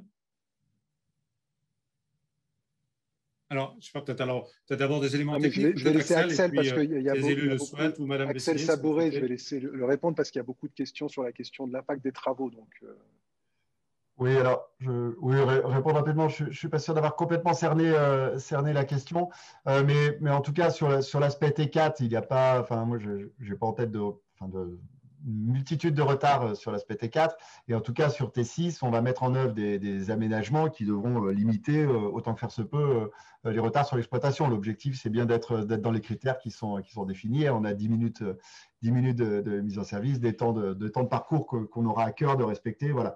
Après, sur le deuxième sujet, c'est l'impact travaux. Oui, là, on est sur des travaux lourds. Hein, on l'a dit, on est sur en plus en hypercentre. Ça sera à nous, collectivement, Métropole de Lyon, Ville de Villeurbanne, Ville de Lyon, Hébron et le CITRAL, d'accompagner les travaux pour permettre de minimiser la gêne aux riverains. Il y aura une gêne pendant la phase travaux, mais très clairement, on fera en sorte que la vie continue pendant tous les travaux, que ce soit économique ou résidentiel. Voilà, alors est-ce qu'il y a d'autres mains qui se lèvent, qui souhaitent intervenir? Pour l'instant, oui. Alors, je ne sais pas, Sanconi, c'est le nom que j'ai en bas. Donc, merci de vous présenter et puis de vous poser votre question. Oui, vous m'entendez bien? On vous entend très bien, cher monsieur. Allez, impeccable. Eh bien, donc, je m'appelle Jean-Xavier Sanconi. J'habite sur le secteur nord, vers la Doua, côté tracé rouge. Et en fait, ma question va concerner surtout l'environnement. En fait, j'habite pas loin de la rue Spreafico. Et on voit pas mal de maisons, il y a notamment des maisons qui commencent à être démolies. Et on voit pas mal d'avis de démolition un peu partout. Et c'était pour savoir si il y avait un projet là-dessus, sur le parking, s'il y a quelque chose qui allait être fait à côté, type un grand parc ou je ne sais pas. Voilà, donc c'est surtout moi sur l'environnement ici. Alors, vous avez parlé de l'ACI aussi. Est-ce que vous avez de la visibilité là-dessus? Et ensuite, juste une deuxième question, est-ce que vous aviez envisagé le fait de faire les deux tracés, en fait? Parce que les deux sont intéressants et on pourrait avoir une ligne avec une portion commune et deux terminus d'un côté. Voilà, Ok, c'est merci, tout. Merci Colli. beaucoup. En tout cas. Si vous nous mettez la caméra 30 secondes, ça aurait été sympa qu'on ait pu vous voir. Ouais, je suis désolé. Alors en fait, je ne l'ai pas autorisé. J'aime Bon, pas trop ce genre c'est de pas truc. grave. Alors, Et là, il on faut que va- j'aille l'activer et tout. Bon, c'est compliqué. D'accord, ok, c'est pas grave. On va dire, c'est peut-être plus sympa pour ceux qui voudraient intervenir de le faire. Élément de Ouais, réponse, ok. Axel, et puis un des qui veut répondre? Bon, sur la métropole, on peut peut-être laisser la main. Je ne sais pas si un des élus peut répondre peut-être plutôt là-dessus. Hein. Madame Vessillier, peut-être, vous voulez répondre? Oui, bonsoir à toutes et Bonsoir. tous. Alors, moi, avant de répondre, je voudrais rassurer un certain nombre des personnes qui disent que tout est déjà tranché. Hein. Il y a une espèce de réticence et de méfiance sur cette concertation. Moi, je redis que si on a mis les tracés en concertation, Monsieur le maire l'a indiqué en introduction, c'est bien parce qu'effectivement, on a envie d'entendre les Villeurbanaises et les Villeurbanais sur ces deux tracés. Et on voit bien d'ailleurs dans le chat que les personnes s'expriment ou pour l'un ou pour l'autre, ou plutôt contre l'un ou contre l'autre, que les choses ne sont pas faciles. Donc, c'est bien l'objectif de cette concertation. Alors, sur les projets urbains et sur le fait qu'il y aurait déjà beaucoup de préemption, hein, j'en profite aussi pour répondre à ce genre de questions. C'est vrai qu'à Villeurbanne, il y a beaucoup d'évolution urbaine et que du coup, la métropole, en accord avec la ville, elle a une démarche d'acquisition foncière, mais pas seulement sur les tracés du tram, c'est dans un certain nombre de secteurs où on pense collectivement que c'est intéressant de maîtriser ce qui va se faire, qu'on se porte acquéreur pour après bien maîtriser ce qui sera construit ou pas construit. Donc, dans le secteur Spréafico, effectivement, si c'est le tracé qui est retenu, il y aura effectivement un projet urbain pour non seulement faire passer le tram, mais justement avoir une opération, parce qu'aujourd'hui, c'est un peu un no man's land, enfin, c'est un peu une impasse, hein, c'est clairement une impasse, donc il y aura bien un projet urbain. J'en profite pour répondre aussi sur le ACI ou le parc du centre. Hein, j'ai vu des inquiétudes. Donc, il ne s'agit pas d'obérer complètement le parc du centre dans le tracé rouge, hein, de respecter au mieux le parc du centre. Et sur le terrain ACI, effectivement, l'entreprise a quitté le site. On est bien d'accord avec le maire sur l'enjeu que représente ce site ACI. On s'est engagé à un projet de parc sur ce terrain ACI, sur une partie du site. Donc, en fonction de la période à laquelle on maîtrisera le foncier, on verra le projet le projet sera élaboré et du coup, le tracé empruntera l'un des deux pointillés. Mais on a bien en tête d'avoir un parc sur ce terrain ACI, sur une partie du terrain ACI. Quel type de parc? Le foncier est très grand. Oui, on n'en est pas encore à définir le projet de parc, mais il y a l'idée d'un parc important sur ce tracé. Et j'en profite pour dire une dernière chose. Il y a beaucoup d'interrogations aussi sur le réseau de bus, sur les lignes de bus actuelles. Bien évidemment, quand on livre un tramway, on réorganise tout le réseau de bus, donc notamment la C26, hein, elle sera remplacée par le tram, mais toutes les lignes de bus seront réorganisées pour avoir une pertinence du réseau de transport en commun, et y compris, il y avait aussi des inquiétudes sur le croisement avec le tramway T3, tout ça sera techniquement bien bordé.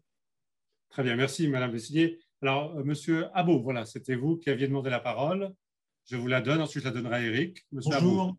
Bonjour, je m'appelle Hakim Bouguera, j'habite rue Jean-Baptiste Clément. Alors, vous voyez, je suis un citoyen qui travaille toute la semaine et qui vient de découvrir ce projet. Un projet aussi important qu'on découvre à travers une pétition qui arrive dans sa boîte aux lettres. Alors, vous voyez, donc on va être soumis à un tramway qui va passer toutes les 7 minutes devant sa porte, avec tous les travaux que ça va représenter. Est-ce que vous trouvez ça normal, en tant que citoyen, d'être informé par une association que je remercie tout d'abord, d'être informé de cette façon-là? On vous informe que vous allez être exproprié et on vous informe que vous allez être perturbé. Des tramways qui vont passer toutes les 7 minutes. Vous voyez, on en est à 1 heure, 10 minutes de concertation et à aucun moment on a évoqué ça. C'est-à-dire que le simple citoyen que je suis découvre une information aussi importante dans sa boîte aux lettres. Alors, je vais vous dire, moi, je n'ai jamais reçu d'information du Citral, Je n'ai pas reçu de courrier de Citral dans ma boîte aux lettres.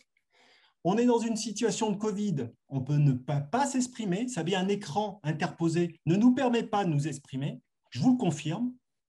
Alors, vous savez, tout à l'heure, vous avez entendu… Monsieur, je vais vous demander peut-être d'être synthétique parce qu'il y a plein de gens qui attendent. Mais sachez véritablement à quel niveau on est. Okay. On est a entendu, exaspéré. monsieur. Okay. On a fait des courriers. Et je vais m'adresser à monsieur le maire, mon courrier qui n'a même pas reçu le moindre retour. Vous savez, quand on me demande à moi de me rabattre sur une société qui s'appelle le Citral. Alors, vous voyez, alors, je vais laisser un petit peu la place aux autres, mais sachez que je suis vraiment très mécontent. Très mécontent. On le voit, on l'entend, monsieur, on va vous répondre, promis. Mais on va vous expliquer comment on peut peut-être vous donner mieux de l'information. Je ne sais pas qui répond, monsieur le maire, vous avez été interpellé, peut-être revient-il de répondre. Pourtant, il y en a eu de l'information. Ah bon? Visiblement. Expliquez-moi, monsieur. Expliquez-moi, de quelle façon j'ai eu des informations? S'il vous plaît, permettez qu'on vous réponde. Moi, je vais vous le dire. Monsieur le maire, je vous en prie. Cette information, elle est en cours depuis maintenant 5 ans, 6 ans, sur la question de ce tram T6 du nord au sud.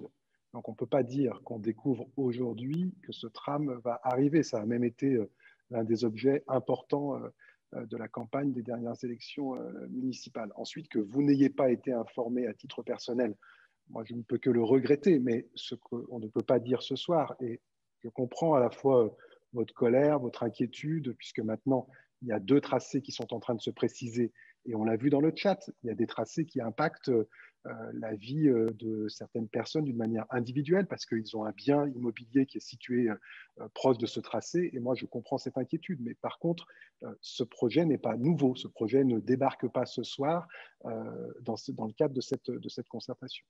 Le deuxième élément, c'est qu'on va venir rencontrer celles et ceux qui sont concernés par le tracé qui peut impacter des biens immobiliers, et qu'il va y avoir un certain nombre de discussions. Ce qu'on met ce soir en débat, c'est 2 choix finaux qui nous restent, puisque la concertation avait écarté un certain nombre de scénarios, notamment historiquement, si vous voulez. En fait, il n'y avait qu'un seul scénario. Ce scénario, il passait par l'avenue Henri Barbus.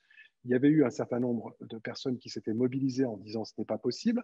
Il y avait eu une première réponse du maire précédent qui avait indiqué que finalement, il acceptait que ça ne passe pas par l'avenue Henri Barbus et il demandait à ce qu'on étudie d'autres scénarios. Ces scénarios ont été étudiés, ils vous sont présentés ce soir. Donc, je peux entendre le fait que vous ayez l'impression de ne pas avoir eu accès à cette information, mais par contre, il ne faut pas dire qu'il ne s'est rien passé. J'ai moi-même participé en tant que citoyen à des réunions à la MJC de Villeurbanne où il y avait plus de 250 personnes dans la salle et où déjà on sentait l'ambiance de ce soir avec une forme d'inquiétude et puis aussi d'impatience sur le fait que les travaux commencent. Sur le dernier élément, parce que je veux bien entendre la question de la critique de faire une visio, de faire une concertation en pleine pandémie.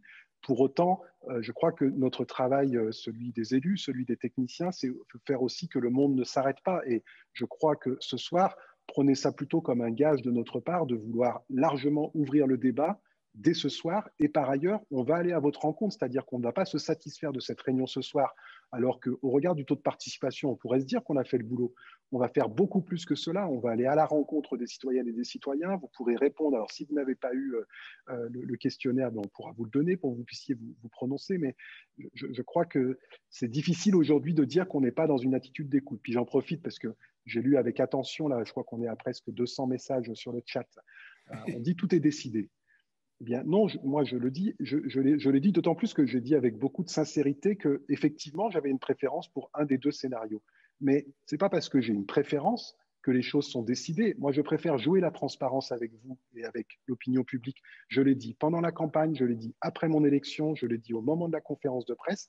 J'ai dit qu'il y avait un scénario qui avait plutôt ma préférence. Mais pour autant, je ne décide pas seul. D'abord parce que les investissements sont faits par le Citral, que la métropole a son avis à donner, et puis surtout qu'on lance une phase de concertation et que moi, je suis à l'écoute de tout ce qui est en train de se dire. Et qu'il me semble que si la concertation s'est faite pour ne pas changer d'avis, dans ce cas-là, on aurait mieux fait ce soir de vous dire tout de suite quel va être le tracé. Ce n'est pas l'esprit dans lequel on travaille.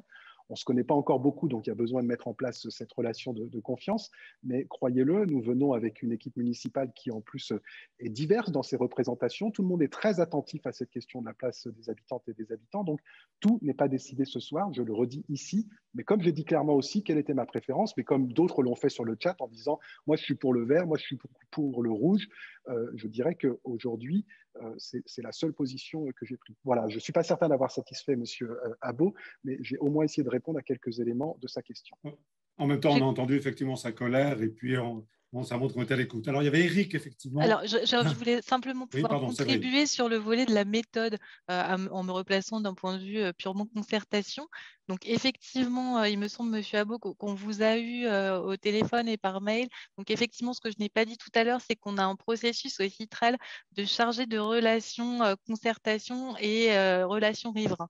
Donc, c'est très important pour nous que chaque riverain puisse aussi échanger avec le maître d'ouvrage. Donc, derrière, on a une petite équipe qui travaille sur cet élément-là et qui peut vous répondre en 2 à 2 personnellement, que ce soit par vos courriers ou par vos courriels. Ensuite, sur les modalités, on pensait que le boitage est en cours. Donc, depuis le 8 mars jusqu'au 15 mars, il y avait le dépliant qui devait arriver dans vos boîtes aux lettres. Donc, c'est peut-être pas encore arrivé. Et après, du 15 au 19 mars, on a aussi le questionnaire qui va arriver dans vos boîtes mail. Donc, ça aussi, c'est vraiment une façon pour nous d'aller vers vous. Et puis, on aura des stands mobiles près de chez vous. Ensuite, à ce stade, effectivement, on est encore sur 2 itinéraires, donc on est assez en amont. Mais quand l'itinéraire sera choisi, notre chargé de relations riverains ira voir tout un chacun pour vraiment expliquer tous les processus. Et puis donc, n'hésitez pas surtout à venir échanger avec nous parce qu'effectivement, on est 267 à l'heure là maintenant. Et dans nos permanences, donc je le rappelle, le samedi 27, on est de 10h à 14h à la Maison Albrecht et le lundi 29 de 10h à 14h au Palais du Travail. Venez nous voir. Je pense que c'est vraiment important qu'on puisse avoir ces temps d'échange individuels. Voilà, c'était simplement pour ce volet purement méthodologique. Ok, ça m'a été d'être dit, effectivement. Alors, pardon, Eric, je vous redonne la parole puisque vous l'avez demandé, ensuite j'irai vers Quentin. On ne vous entend pas, Eric. Mettez votre micro, si vous voulez bien. Eric, mettez votre micro, on ne vous entend pas. C'est bon là, ça fonctionne? Oui, c'est bon, super. Eh ben, on vous écoute. Bon, essayez d'être synthétique aussi parce qu'il y a plein de demandes. Très bien, je vais faire simple. Alors, bonsoir à toutes et à tous. Moi, je voulais juste revenir sur les scénarios. Ce n'est pas les mêmes qu'en 2019 pour répondre à Monsieur le maire, puisque la rue Florian, ce n'était pas une obligation. Je suis habitant de la rue Florian, Éric Pécura, pardon. Et ce n'était pas une obligation. Et aujourd'hui, je vois que c'est devenu une obligation et que le choix est beaucoup plus restrictif. Mais ce n'est pas là ma question. Moi, je voulais savoir pourquoi on n'avait pas étudié le Courteuil, ou si on l'avait étudié, qu'est-ce qui a fait qu'on ne repasse pas par le Courteuil, qui me semble quand même une évidence en termes de Je voulais savoir donc, pourquoi on n'a pas étudié le Courteuil, ou si on l'a étudié, pourquoi on ne l'a pas étudié. Le stationnement des véhicules, que va-t-il devenir sur l'ensemble des rues par lesquelles le tracé va venir, puisqu'aujourd'hui, on circule quand même aussi avec des voitures. Et voilà. Et puis après, les nuisances sonores liées à tout ça pour les riverains, justement, qui aujourd'hui ont des rues qui étaient plus calmes, peut-être qu'avec un futur tramway toutes les 7 minutes. Merci Eric de votre question. Axel, sur le Courteuil, pourquoi et puis sur le stationnement peut-être, et puis d'autres. Oui, alors sur le point, donc sur la rue Florian, juste, elle était quand même bien dans la première concertation. Hein, on avait bien mis elle était déjà présente. Sur les trois autres points, donc sur le Courteuil, alors c'est une des hypothèses qui avait été émise à l'époque. Il ne nous a pas échappé que depuis, il y a eu aussi quand même C3 qui a été fait, donc qui a requalifié le Courteuil et la place Grand-Clément. Donc il y avait aussi un enjeu à part redéfaire ce qui avait été fait par ailleurs. Et d'autre part, c'était aussi une idée d'aller desservir du côté de Maisonneuve. Donc c'était une idée aussi qui est sortie pendant les études, d'où la bifurcation sur la rue Jean Jaurès. Concernant le stationnement, là c'est très clair. Les projets de tramway, c'est suppression, et en l'occurrence, on est entre 80 et 90% du stationnement sur cet axe. Très clairement, pour qui se reporte sur d'autres axes. Ça, c'est une conséquence de tous les projets de tramway. Donc là-dessus, on est très transparent. Voilà. En revanche, on maintient bien tout ce qui est aire de livraison, stationnement réservé PMR. Donc ça, il n'y aura pas de diminution de ce nombre d'accès. Pour le reste du stationnement, je vous confirme, c'est bien de la diminution. Et enfin, dernier point sur les nuisances sonores. Nous, très clairement, c'est une vraie préoccupation pour nous de limiter les nuisances sonores. Il y a déjà la phase travaux, mais surtout derrière dans le cadre de l'exploitation. Et donc, dans le cadre des études, lorsque l'itinéraire sera retenu, en fonction de la distance de la plateforme de tramway par rapport aux façades, on met en œuvre des dispositifs techniques qui s'adaptent suivant la distance pour réduire ces nuisances sonores. Donc, on fait en sorte de les limiter. On en a le souci, effectivement. Quentin, c'est à vous, si vous voulez bien. Quentin, vous avez levé la main, effectivement. Si vous voulez bien intervenir. Bonsoir, vous m'entendez? Oui, on vous entend. Donc, en fait, moi, j'ai deux questions. Donc, déjà, donc, à la première concertation, il y avait eu une levée de bouclier sur la rue Billon par rapport à une expropriation. La question par rapport au tracé vert, c'est est-ce qu'il y a des expropriations de prévues? Ensuite, la deuxième réflexion que j'ai à apporter, c'est en fait, je vois les intérêts de chacun des tracés, c'est-à-dire que le tracé vert a une desserte plus importante des BER qui me semble effectivement importante, et en même temps, le tracé rouge, le secteur de ACI, de la rue Collin, ça a son importance. La question que je me pose, c'est pourquoi passer par la rue Jean-Baptiste Clément et ne pas faire finalement un passage par Péroncelle ou par la rue de la Filature et la rue du Pérou. Voilà, donc ces deux questions-là. Donc, okay, merci Quentin. Et pourquoi pas un tracé finalement mixte. Axel. Oui, alors sur les deux questions, donc il y a la première sur la rue Billon. Alors à l'époque, on n'avait pas parlé forcément d'expropriation. En revanche, ce qu'on avait évoqué, c'est qu'il y aurait un impact potentiel sur les rues étroites. Donc les rues étroites, c'est qu'à partir de 10 ou 12 mètres, c'est le cas de la rue Billon qui était à 10 mètres, on a des difficultés à réintégrer toutes les fonctions tramway, circulation vélo. Donc, j'ai dit une des solutions, ça sera de banaliser les voies.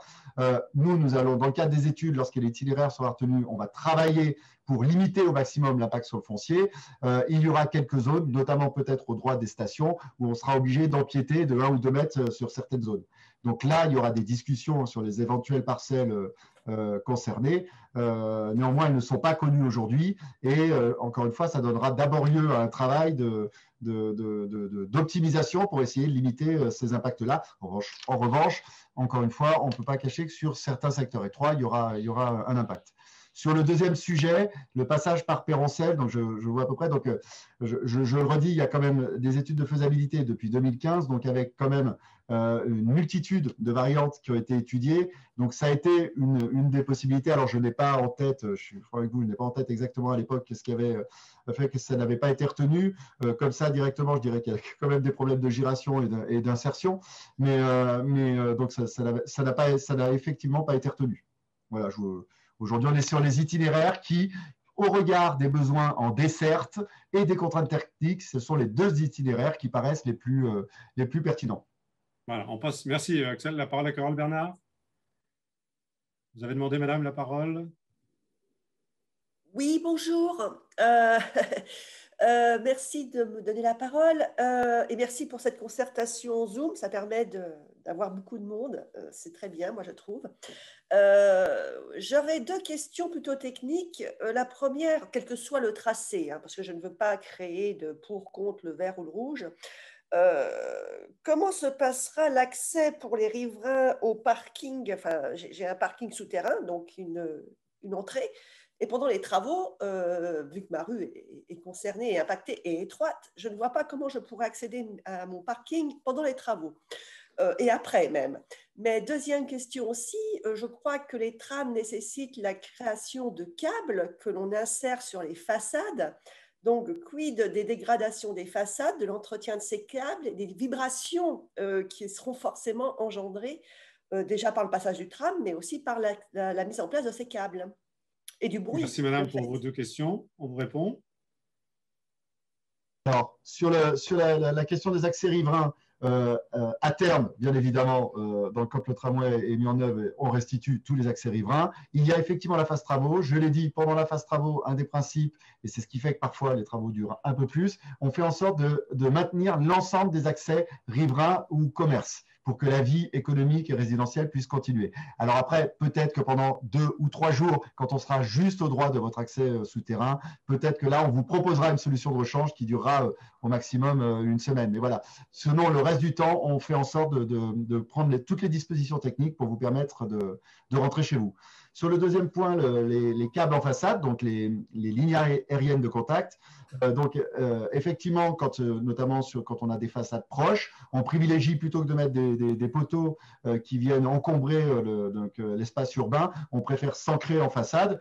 On rencontre très peu de problèmes sur ce type d'ancrage et il y a très peu de remontées par rapport aux vibrations. Et si jamais il s'avérait qu'il y avait une question, on a là aussi, comme pour l'aspect sonore, on a des dispositifs anti-vibratiles qui nous permettent de répondre à ces contraintes-là. Et aujourd'hui, on n'a pas de remontée, alors qu'on a quand même, entre la ligne aérienne de contact pour le tramway ou pour les lignes de trolleybus, on a très peu de remontées négatives de ce point-là des riverains qui ont ces ancrages en façade. Je vous remercie. Merci. On passe la parole à Mounia. Mounia Afkir, si vous voulez bien, madame. Oui. Bonjour. Bonsoir. Du coup, je vais laisser la parole à mon mari. D'accord. Ok. Bonjour, Najim. Alors, moi, j'ai 2 petites questions assez simples. La première, c'est que je viens d'aménager sur l'avenue Roger Saint-Lingro, sur le terrain des Sœurs, qui est un quartier assez dynamique, qui a vu naître beaucoup de logements.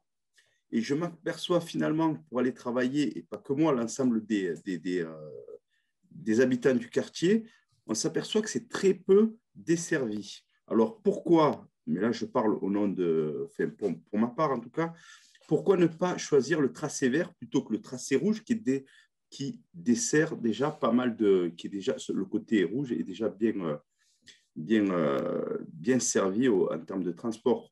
Alors que sur le tracé vert, ça pourrait peut-être désengorger l'avenue Roger Saint-Lingro qui est déjà très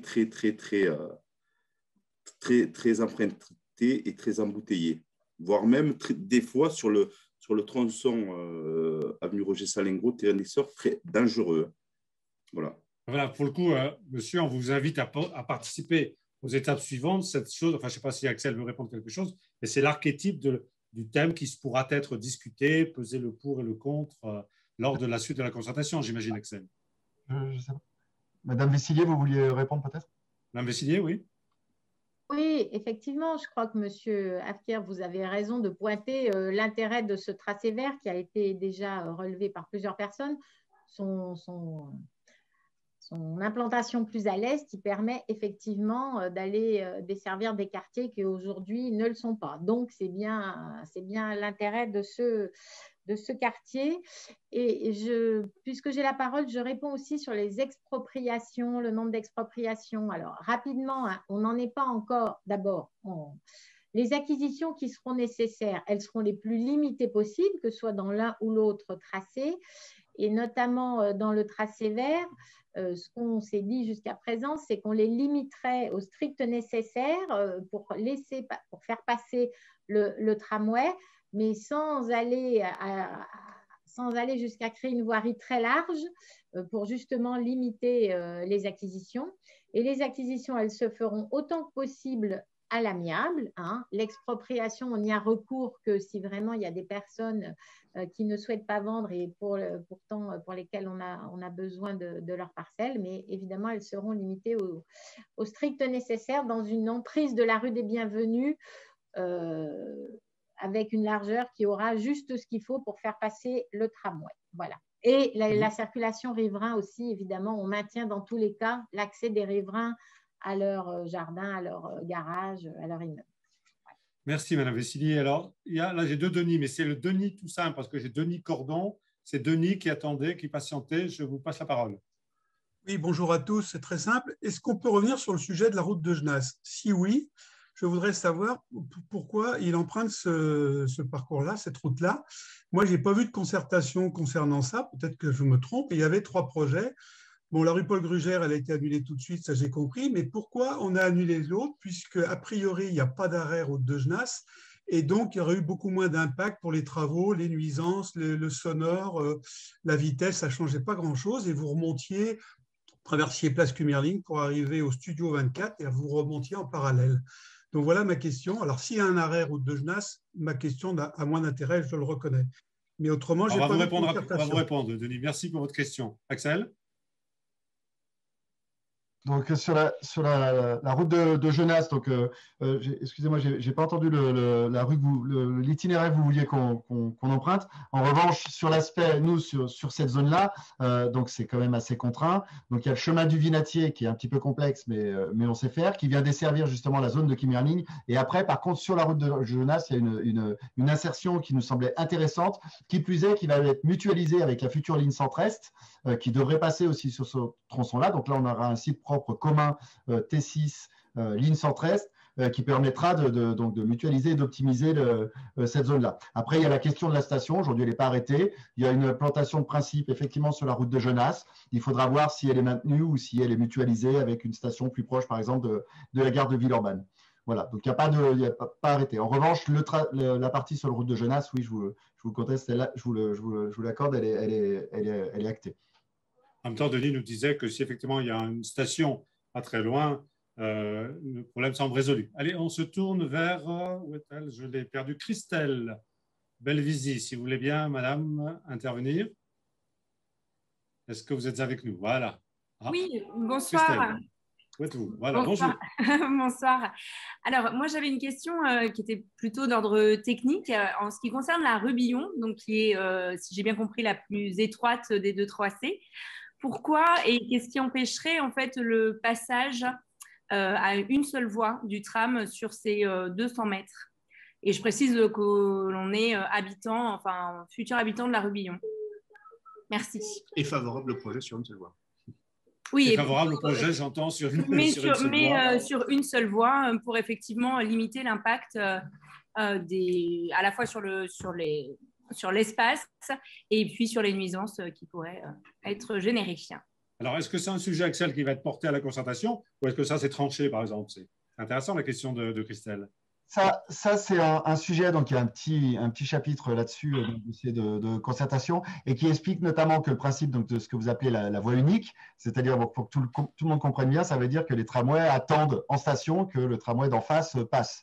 Donc ça marche très bien sur des petits linéaires. Sur des grands linéaires, typiquement sur Bienvenue, c'est quelque chose qui a été regardé et il a été considéré qu'on fragilisait l'exploitation globale de la ligne. Au-delà que les impacts d'emménagement n'étaient pas avérés, on était clairement sur une fragilisation. Sur des plus petits linéaires, si c'était par exemple le tracé rouge, dans l'hypothèse d'un tracé rouge, c'est peut-être des choses qui pourraient être creusées. Néanmoins, on insiste sur le fait de l'impact possible sur la performance, c'est-à-dire qu'au-delà d'une certaine fréquence, là on dit qu'à 2030 c'est 7 minutes, mais on a en tête aussi que cette ligne elle continuera encore à croître.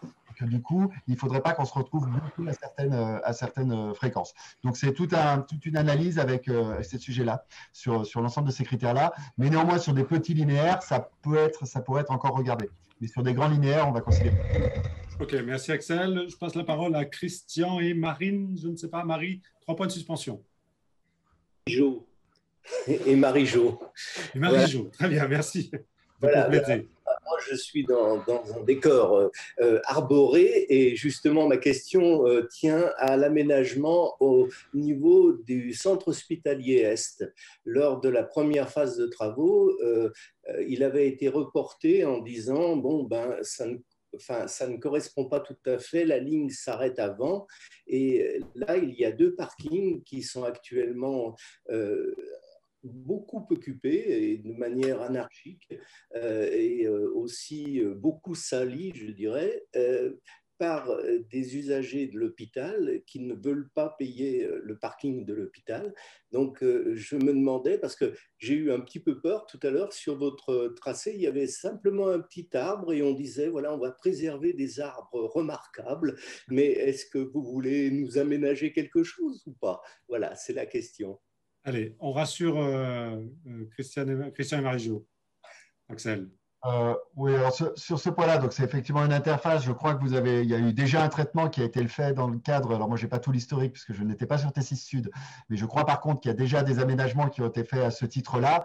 Nous, l'idée, c'est de maintenir les fonctionnalités quand le projet sera retenu. Alors en l'occurrence, là, c'est le tronc commun, mais quand on va travailler en étude de conception, on regardera comment on tient compte des abords, avec encore une fois, je réaffirme le fait qu'on va préserver les arbres remarquables. En revanche, sur les fonctionnalités aux alentours et en tenant compte de ce qui a été fait dans les opérations précédentes, on fera une analyse et là, on ira directement voir avec vous. Voilà. Oui, parce que sur le précédent, il y avait eu simplement un réaménagement d'un parking où on avait simplement repassé un enrobé parce que l'enrobé était particulièrement dégradé, mais c'est tout ce qui a été fait. Alors, si je peux me permettre, hier, nous avons eu un rendez-vous d'acteurs spécifique dans lequel était présent le groupement hospitalier Est et nous aurons, avec notre chargé de relations riverains et dans le cadre de la concertation continue, effectivement, vraiment un focus sur tout ce secteur chemin du Vinatier, route de Genasse, pour travailler sur les circulations, le stationnement, les façons d'avoir des gyrations, de traiter aussi le sujet que ce soit des employés qui ont des horaires particuliers pour tout le groupement hospitalier, mais aussi toutes les personnes qui s'y rendent pour se faire soigner ou visiter des patients. Donc tout ça, effectivement, va faire vraiment l'objet d'un point focal important parce qu'on sait que ce secteur est assez contraint. Donc on vous invite on sait que vous serez là sur ces sujets, mais on vous invite aussi à être attentif s'il y a des ateliers concrets ou des moments spécifiques à vous joindre à nous pour échanger. Merci Séverine. On passe la parole à Renaud Blondeau. Monsieur, est-ce que vous avez… Oui, bonsoir à tous. Attendez, je vais mettre la caméra. Ouais, ce serait plus sympa, oui. Vidéo. Voilà. Oui, bonsoir à tous. En fait, moi, j'aurais deux observations, mais qui reprennent un peu ce qui a été dit avant, donc je vais essayer d'être très bref. La première chose, c'est qu'on nous demande de donner un avis sur deux tracés. Et moi, j'ai un petit problème avec le tracé rouge parce que je ne vois pas trop sur le nord de ce tracé, en fait, quel est ce tracé.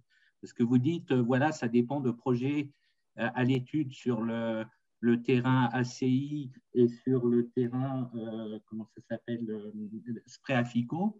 Donc, moi, comme j'habite rue de la Filature, qui est une rue, pour ceux qui ne connaissent pas, qui se situe entre la rue Château-Gaillard et le terrain ACI, moi, donc, en fait, les deux tracés m'intéressent, ils ne sont pas loin de là où j'habite. Donc, je n'ai pas vraiment d'a priori, on va dire, intéressé. Mais je suis allé voir sur ACI et notamment Spréafica et j'ai du mal à voir où va passer ce tracé et surtout s'il va être rectiligne. Parce que, au moins, un des défauts du tracé rouge, c'est qu'il est vraiment il tournicote beaucoup plus que le tracé vert, qui est un tracé très rectiligne. Et j'ai du mal à voir quel va être ce tracé rouge sur sa partie nord. Donc, c'est quand même difficile de se prononcer pour un tracé qu'on ne connaît pas, alors que le tracé vert, il est vraiment réel. On voit passer sur la rue des Bienvenus, la rue Château-Gaillard, et après la rue Jean-Baptiste Clément, je crois, qui va à la Doua. Voilà, donc ça, c'était ma première observation, puisqu'on ne sait pas trop quel va être le tracé. Vous pouvez passer à la deuxième, cher Renaud. Et la deuxième, oui, pour faire court, la deuxième, en fait, c'est pour reprendre, je pense, une observation qui est assez générale, c'est que moi, je suis favorable au tracé vert. Pourquoi? Parce que je pense que faut avoir une vision globale sur Villeurbanne et effectivement, le nord-est de Villeurbanne, la zone Débuères, la zone Château-Gaillard, Croix-Luisée, a vraiment besoin d'être desservie. C'est une zone qui est en pleine expansion. Il faut savoir que ce tramway va être mis en service en 2030. Donc, c'est vraiment, je veux dire, si on veut avoir une vision à long terme, sincèrement, il faut prendre le tracé vert me paraît plus favorable. Étant observé pour la dernière chose, pour rebondir sur ce qu'a dit Monsieur le maire, quels que soient les tracés, la Doua sera reliée au centre de Villeurbanne. Donc, ça ne pose pas de problème pour ce qui est de relier le centre de Villeurbanne à la Doua. OK, donc acte. Voilà. On porte votre contribution au débat. Axel Savouret, le rouge n'est pas très lisible là, en haut. Oui, alors… C'est presque dit Renaud. Hein. Alors, je vais peut-être faire court là-dessus parce que c'est des projets, je l'ai dit tout à l'heure, c'est en accompagnement de projets de la métropole urbaine ou de la ville de Villeurbanne. Donc peut-être, je ne sais pas si Monsieur le maire, vous voulez répondre sur le sujet ou Madame Vessillier. Sur la question du tracé, en fait, la seule ambiguïté sur sa partie nord, c'est la manière dont on va pouvoir traiter avec les propriétaires d'ACI. Donc c'est le seul élément aujourd'hui qui fait qu'on ne souhaite pas, y compris, je vais vous dire les choses en parfaite franchise, si aujourd'hui on fixait un tracé, vu qu'on n'est pas encore acquéreur du site et qu'on n'a pas encore fini de négocier un certain nombre de choses, on pourrait se servir de cela dans la négociation. Donc c'est pour ça qu'on laisse encore cette incertitude sur cette parcelle-là pour qu'on puisse, avec les vendeurs, avoir une discussion sur l'acquisition de cette parcelle. Dès qu'on l'aura, on sera en capacité de préciser un tracé dont on peut dire qu'aujourd'hui, une des études qui est privilégiée, c'est plutôt que le tracé passe au travers de cette parcelle. On ne sait pas encore où exactement, mais si jamais ce n'était pas possible, il faut bien qu'on ait une alternative, puisque sinon, ça mettrait les vendeurs dans une position de force par rapport à nous sur le prix qu'ils pourraient en obtenir. Je voudrais quand même revenir sur votre propos et puis sur les propos également de monsieur et madame Afkir sur la question de finalement dans la bataille du rouge et du vert se pose aussi la question de la desserte plus ou moins à l'est de la ville. Vous avez parfaitement raison, ça va être un des points clés. Moi, il y a deux éléments que je veux porter à connaissance des gens qui sont là ce soir et qui nous écoutent. C'est que, d'abord, on est aussi en train de regarder des aspects de complémentarité. Et pour monsieur et madame Afkir, il faut savoir qu'il y a un autre projet de ligne qui va être mis en service sur la même période, c'est la ligne T9. Et que la ligne T9, même si on ne sait pas encore exactement où elle va passer exactement, ce dont on est sûr, c'est qu'elle partira de l'Assois, qu'elle enjambera le canal, qu'elle passera sous le périph' et qu'ensuite, d'une manière ou d'une autre, elle ira jusqu'à la Doua, voire jusqu'à Charpennes. Et que ça, pour les deux terrains qui viennent d'être évoqués, le terrain des Sœurs, la ZAC du terrain des Sœurs, et le quartier des Buères, on va dire le quartier des Buères le plus au nord, celui qui est le plus dense avec de l'habitat social, c'est quand même une nouvelle desserte qui est extrêmement importante. Que par ailleurs, une fois qu'on travaille le tracé du T9, on peut aussi interroger la fréquence et le site, enfin en tout cas la manière dont le C17 peut circuler, puisque vous avez raison de le dire, monsieur Afkir, sur l'avenue Roger Salingros, c'est très embouteillé. Donc je pense que dans le mois qui vient, là, il va falloir aussi qu'on puisse articuler l'ensemble des projets de transport qui interviennent sur la ville pour aussi se construire un jugement le plus éclairé possible sur la question de la desserte et de la densité, parce que vous avez raison, il manque de la desserte sur la partie est du territoire. Pour autant, et je finirai là-dessus, alors j'ai vu dans les commentaires là, du chat, tout est décidé à l'avance, c'est une étude qui est faite de manière intentionnelle pour faire voir que le vert n'est pas bien et que le rouge est mieux. Écoutez, je vous invite à prendre connaissance attentivement des documents, c'est-à-dire qu'on n'invente pas quand il y a une canalisation d'eau de plus d'1 mètre de diamètre qu'il va falloir dévoyer. On n'invente pas un certain nombre d'espaces de rue qui vont rendre plus ou moins difficile tel ou tel projet. Et vous le voyez, les inconvénients, ils existent sur les deux scénarios. Donc, il n'y a pas un bon scénario. La question, ça va être de trouver celui qui répond le mieux au développement de notre ville, mais il va falloir aussi l'inscrire dans d'autres projets pour qu'on ait une forme de maillage de la ville qui soit la plus satisfaisante pour le plus grand nombre. Bien sûr, il y aura des déçus, mais ce qu'on va essayer de viser collectivement, c'est plutôt l'intérêt commun. Et puis le dernier point, parce que j'ai vu aussi passer des messages sur, finalement, c'est qu'un projet commercial. Et c'est juste là pour desservir du commerce. Oui, bien sûr, c'est un projet qui est fait pour desservir des choses qui vont exister et qui ont de l'attractivité. Par contre, et c'est plutôt au bénéfice de l'ancienne équipe, la zone commerciale sur Gratte-Ciel Centre-Ville, ce n'est pas une zone qui est confiée à des intérêts privés. C'est une zone qui est maîtrisée par la collectivité dans un véhicule juridique un peu compliqué, mais qui fait que nous allons choisir la nature des commerces que nous souhaitons. Nous allons pouvoir définir ensemble avec les habitants et les habitantes quelle finalement activité commerciale ils ont envie d'avoir sur ce centre. Alors oui, c'est important qu'il y ait de la desserte pour accompagner ça, mais non, ce n'est pas un projet qui vise juste à servir des intérêts privés. Sinon, dans ce cas-là, on aurait laissé les grandes propriétés foncières et immobilières sur l'activité commerciale se positionner sur les futurs 25 000 m². Ça n'a pas été notre choix. C'est un choix financier difficile à tenir. Donc, j'espère qu'au moins sur cette partie-là, j'aurai réussi à convaincre qu'il n'y a pas de grands intérêts commerciaux que nous essayons de préserver. Il y a plutôt l'envie de faire une ville à l'échelle de chacune et de chacun. Voilà, pardon si j'étais un peu long, mais vu que je lis toutes les interventions sur le chat, j'essaye comme ça d'en saisir quelques-unes au vol et d'y apporter quelques réponses. Monsieur le maire, c'est une des vertus du chat, ça permet effectivement de synthétiser un certain nombre de questions. Je vous en remercie. Thibault, si vous voulez bien. Oui, bonjour, vous m'entendez? On vous entend très bien, Thibaut. Oui, bonjour, merci de m'écouter. Moi, j'ai une petite question, enfin 3 petites questions exactement. Déjà, premièrement, entre le tracé rouge et le tracé vert, est-ce qu'il y a un itinéraire qui serait quand même plus rapide, étant donné que c'est vrai que le vert semble moins sinueux? Ma seconde question, ce serait plutôt vis-à-vis de cette concertation, comment vous allez en fait faire le choix? Est-ce que c'est seulement avec les avis sur la concertation? Et ma troisième question, c'est pourquoi on a perdu 1 an vis-à-vis de la mise en service, étant donné qu'il y a quelques années, on parlait de 2024-2025. Aujourd'hui, on parle de 2026. Pourquoi voilà, ça prend autant de temps? Voilà, merci. Alors, sur qui répond sur... Oui, Séverine? Non? Excusez-moi. Alors oui, sur le volet du choix, donc, la concertation va contribuer au choix, mais on a bien l'analyse multicritère avec les 11 critères qui sera prise en compte également. Donc en fait, on va avoir un bilan de la concertation qui va être réalisé à l'issue du 12 avril. On se laisse même jusqu'au 15 avril pour recevoir vos questionnaires avec le délai de la poste.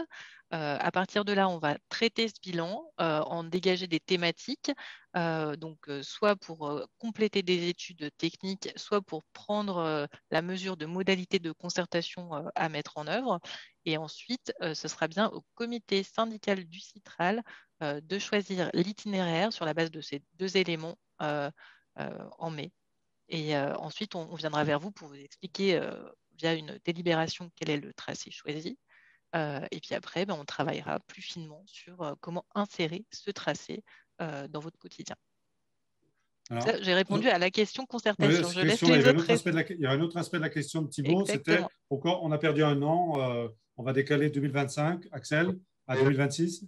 Juste pour répondre sur ce temps-là, sur cette remarque-là, donc perdu 1 an, alors ce n'était pas 1 an, c'est quelques mois, puisqu'initialement c'était fin 2025, c'est quelques mois, donc il ne vous aura pas échappé qu'il y a quand même eu l'impact Covid, le décalage des élections, et puis surtout le choix de pousser un peu plus les études. Cette nouvelle phase d'études préliminaires, elle n'était pas prévue. Donc là, c'est issu de la première concertation, l'idée de dire on va élargir, on va creuser les différents itinéraires. Donc c'est bien aussi, ça a pris quelques mois complémentaires. Voilà, mais on n'est pas sur l'année non plus de retard évoqué. Et puis il y avait l'histoire des temps de parcours. Aujourd'hui, on est à peu près similaire à l'échelle d'une modélisation. On n'est pas encore sur les tracés, mais on est à peu près similaire. C'est pour ça qu'on parle de 20 minutes à peu près pour les deux. Alors effectivement, à quelques secondes près, le rouge est un peu plus court, mais c'est lié à son linéaire qui est légèrement plus court aussi. Voilà. Ok, on passe la parole à Denis Cordon, pardon. On ne vous entend pas, Denis. Mettez votre micro si vous voulez bien. Ah oui, merci, ça marche bien, effectivement. Ouais. Ça marche. Bonsoir, mesdames, messieurs. Donc, je suis membre du conseil d'administration de l'association La Ville à Vélo. Donc, notre association se félicite du projet T6 Nord qui donc offre l'opportunité de renouveler la voirie grâce à des travaux de façade à façade et donc ainsi de créer des aménagements en mode doux là où il n'existait pas, ainsi donc aussi que de mailler le réseau cyclable existant. Il y a de nombreux Villeurbanais, de nombreux Grands Lyonnais, de nombreux habitants de la métropole qui souhaitent passer au vélo pour leur déplacement quotidien. Et pour nous, donc, ce projet est l'occasion de les y aider, de leur offrir l'opportunité de changer de mode de transport. On sera donc vigilant aussi à la qualité des aménagements cyclables le long du tracé. En effet, le trafic vélo va encore fortement augmenter à l'avenir dans la métropole, notamment par la création du réseau Express Vélo. Il est donc primordial que les aménagements réalisés pour les modes doux le long du tracé du T6 Nord répondent à tous ces défis, y compris donc dans les secteurs de tracé les plus contraints. Quel que soit le trajet retenu entre les 2 variantes, le vélo ne doit pas passer à la trappe. Et je tiens aussi à préciser que j'habite le long du tracé du T6 Nord. Merci. Voilà, c'est une déclaration d'intention, il n'y avait pas de questions, cher Denis. Une observation générale, il n'y avait pas spécialement de questions. Alors, on vous en remercie beaucoup. Elle va enrichir la réflexion. Il nous reste 2 interventions parce que le temps passe. Firas. Oui. Firas. Oui, si vous voulez bien. Oui, pardon, je n'ai pas mis de... Oui, voilà. Voilà, on vous écoute, Firas. Hein. Ah oui, oui. Alors, moi, il y a 2 questions. Sur le secteur route de Genasse, qui est très, très, très dense et même tout le temps très, très dense, je peut-être ça va être cher ou pas, de passer en souterrain, si c'est possible. Et pourquoi pas un tracé plus, je suis plus en favorable que le tracé vert, mais avec plus de parcours sur la rue Gaillard, avec la rue Gaillard et avec le gratte-ciel. Pourquoi pas parce que moi, je trouve que la rue Gaillard, c'est un des grands 3 axes parmi les grands axes nord-sud de Villeurbanne. OK, alors sur le passage souterrain, on va vous répondre. Sur l'autre, on porte votre choix à la réflexion collective. Donc, je l'ai perdu, Axel, passer souterrain, vous l'avez déjà évoqué, ça coûte des fortunes. Ça, on l'a déjà évoqué, ça ne correspond pas aux enjeux sur cette opération. Et effectivement, l'idée là n'est pas de faire du souterrain et de rester, de savoir raison garder sur la déclinaison de cette opération. Donc ça, c'est pour l'aspect souterrain. Sur l'aspect Gaillard, là aussi, on en a un petit peu parlé. C'était l'itinéraire qui passait, donc qui est proposé par Flachet. Donc là, j'avais évoqué aussi tout à l'heure les éléments qui font qu'il n'avait pas été retenu, notamment par le fait qu'en population emploi, on était dans une desserte moindre, parce qu'on a moins 15% par rapport au rouge et au vert, qui sont similaires en desserte population emploi. Donc c'est moins 15% sur l'aspect Château-Gaillard et Flachet. Et par ailleurs, il évite pour le coup clairement le centre-ville, qui est un des objectifs de l'opération, qui est quand même de relier les grandes centralités de la métropole, dont le centre-ville de Villeurbanne fait partie. Voilà, merci. Alors, 2 interventions, après c'est terminé, j'en suis navré, mais on l'a déjà dit, ça n'est qu'un processus qui commence. C'est Hamdani, et puis après on ira vers Semeria, et puis après pour Thibaut, Michel, Laurent, on va vous inviter à venir sur les différentes concertations. Hamdani. Oui, bonjour. Bon, désolé, je n'ai pas de webcam, mais tout d'abord, j'aimerais poser une question sur comment est-ce que le T6 va impacter les lignes de bus comme le C26. Déjà que le C26, il fait une liaison entre Grange-Blanche et Grand-Clément, liaison qui n'est pas du tout impactée par le tramway T6, et pourtant on me dit que la ligne C26 va être supprimée. Et d'ailleurs, le C26, un des tronçons, comme par exemple entre Grand-Clément et la mairie de Villeurbanne, qui ne sont pas en commun avec le tramway. Et si on enlève ce bus-là, à la Peralière, ben, ça va tout simplement empirer la desserte de ce secteur. Et déjà, il y a autre chose. Je proposais également de prolonger le tramway T6 à la Cité internationale parce que pour lier les bus qui desservent Caluire à Villeurbanne sans devoir passer par Charpennes. C'est surtout ça qui me semble intéressant. Merci Hamdani. Élément rapide de réponse, Axel, parce que je reprends une personne et après on va conclure si vous voulez bien, au moins pour ce soir. Pour faire très rapide, et ça a été évoqué tout à l'heure par Madame Vessillier, donc dans le cadre de ces opérations de molle lourd, il y a toujours une réorganisation du réseau de surface. Donc c'est un nom un peu barbare pour dire que quand on prend en compte la nouvelle ligne de tramway, les futures lignes, parce qu'on n'a pas beaucoup parlé, mais donc la future ligne T9, enfin Monsieur le maire en a parlé quand même de la future ligne T9 ou de la ligne au sud pour les Bondisans ou Lyon, la ligne centre-est. Donc en tenant compte de ces nouvelles lignes, T6 Nord, LCE, ligne centre-est et T9, elle accompagne une restructuration du réseau de surface et donc une réorganisation des bus. Donc, dans le cadre de cette réorganisation des bus, on fait l'état des besoins, donc y compris dans les quelques années qui vont venir, pour tenir compte de l'évolution pendant la phase travaux. On fait état des besoins et ensuite, effectivement, on ne va pas vous dire que la C26, elle va rester en l'état puisqu'elle reprend une partie de l'itinéraire du T6, elle sera donc revue, mais elle sera revue pour maintenir l'accès sur les quartiers que vous avez cités, et au contraire, elle sera renforcée puisqu'il y aura d'autres lignes de bus qui pourront éventuellement être réorganisées pour permettre une desserte plus fine du secteur. Ça, c'est pour l'aspect impact résolu. Voilà. Rapidement, Axel, si vous voulez bien.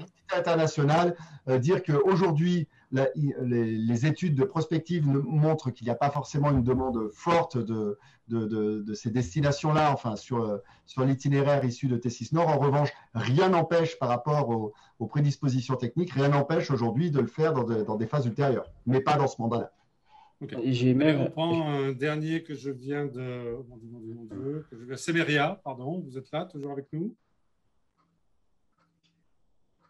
Non, il a apparemment disparu. Bon, bah, écoutez, tant pis. OK. Voilà, je crois qu'on a eu pas mal de questions. On comprend bien que c'est le début d'un processus. On n'oublie pas de préciser que l'ensemble des questions qui ont été posées dans le chat, elles seront récupérées, elles seront portées au bilan de la concertation. Donc, rien n'échappera à la vigilance de l'équipe. Peut-être juste, M. Van Sivendel, s'il y avait 2 ou 3 enseignements à tirer de ce que vous avez entendu ce soir, et puis on demandera à M. Bruno Bernard de conclure.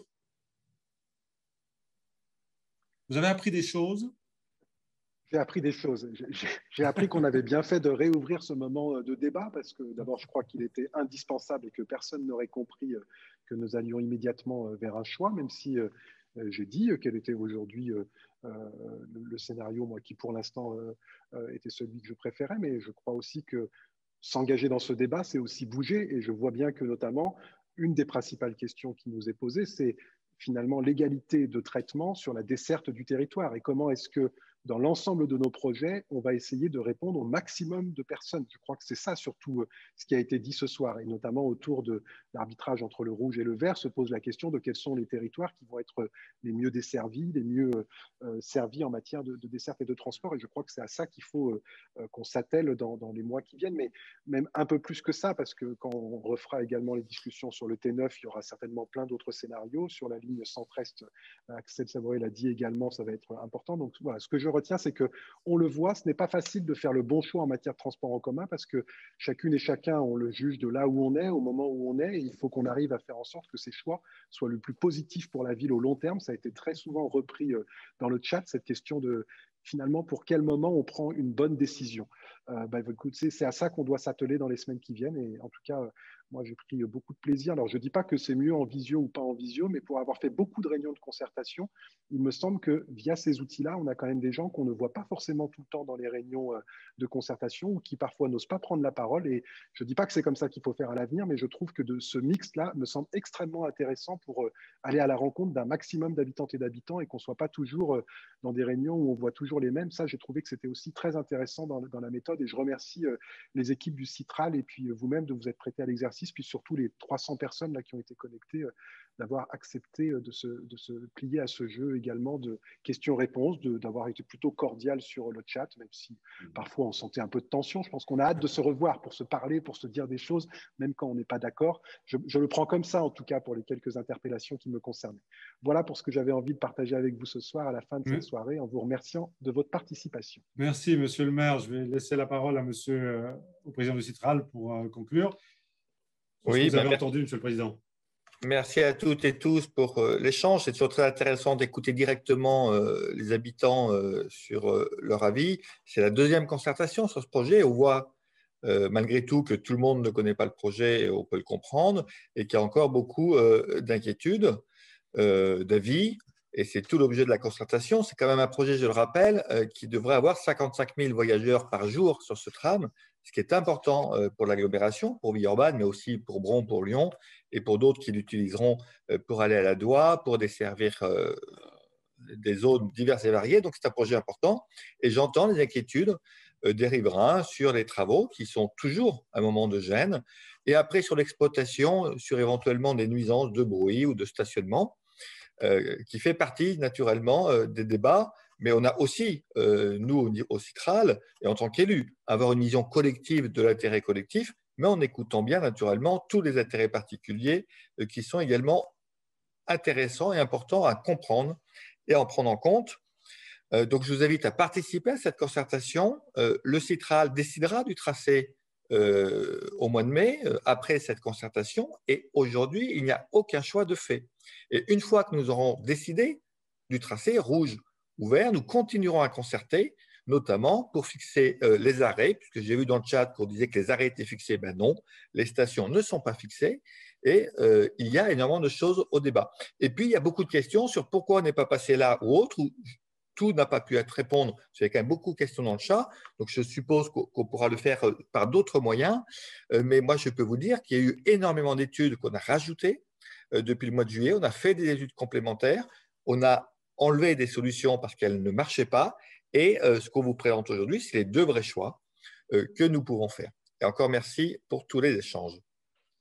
Merci beaucoup, Monsieur le Président. Alors, je conclurai en disant restez connectés. Je crois qu'on va nous mettre Merci à tous vraiment d'avoir participé. Merci effectivement d'avoir été, je dis, quelques chats, de l'avoir fait dans le respect des uns et des autres et dans la volonté de construire. Donc, restez bien connectés. Séverine vous l'a dit, on va aller à votre rencontre. Donc, on vous attend, venez, vous êtes les bienvenus. Merci à tous, excellente soirée et puis à très bientôt. Merci beaucoup. Merci beaucoup.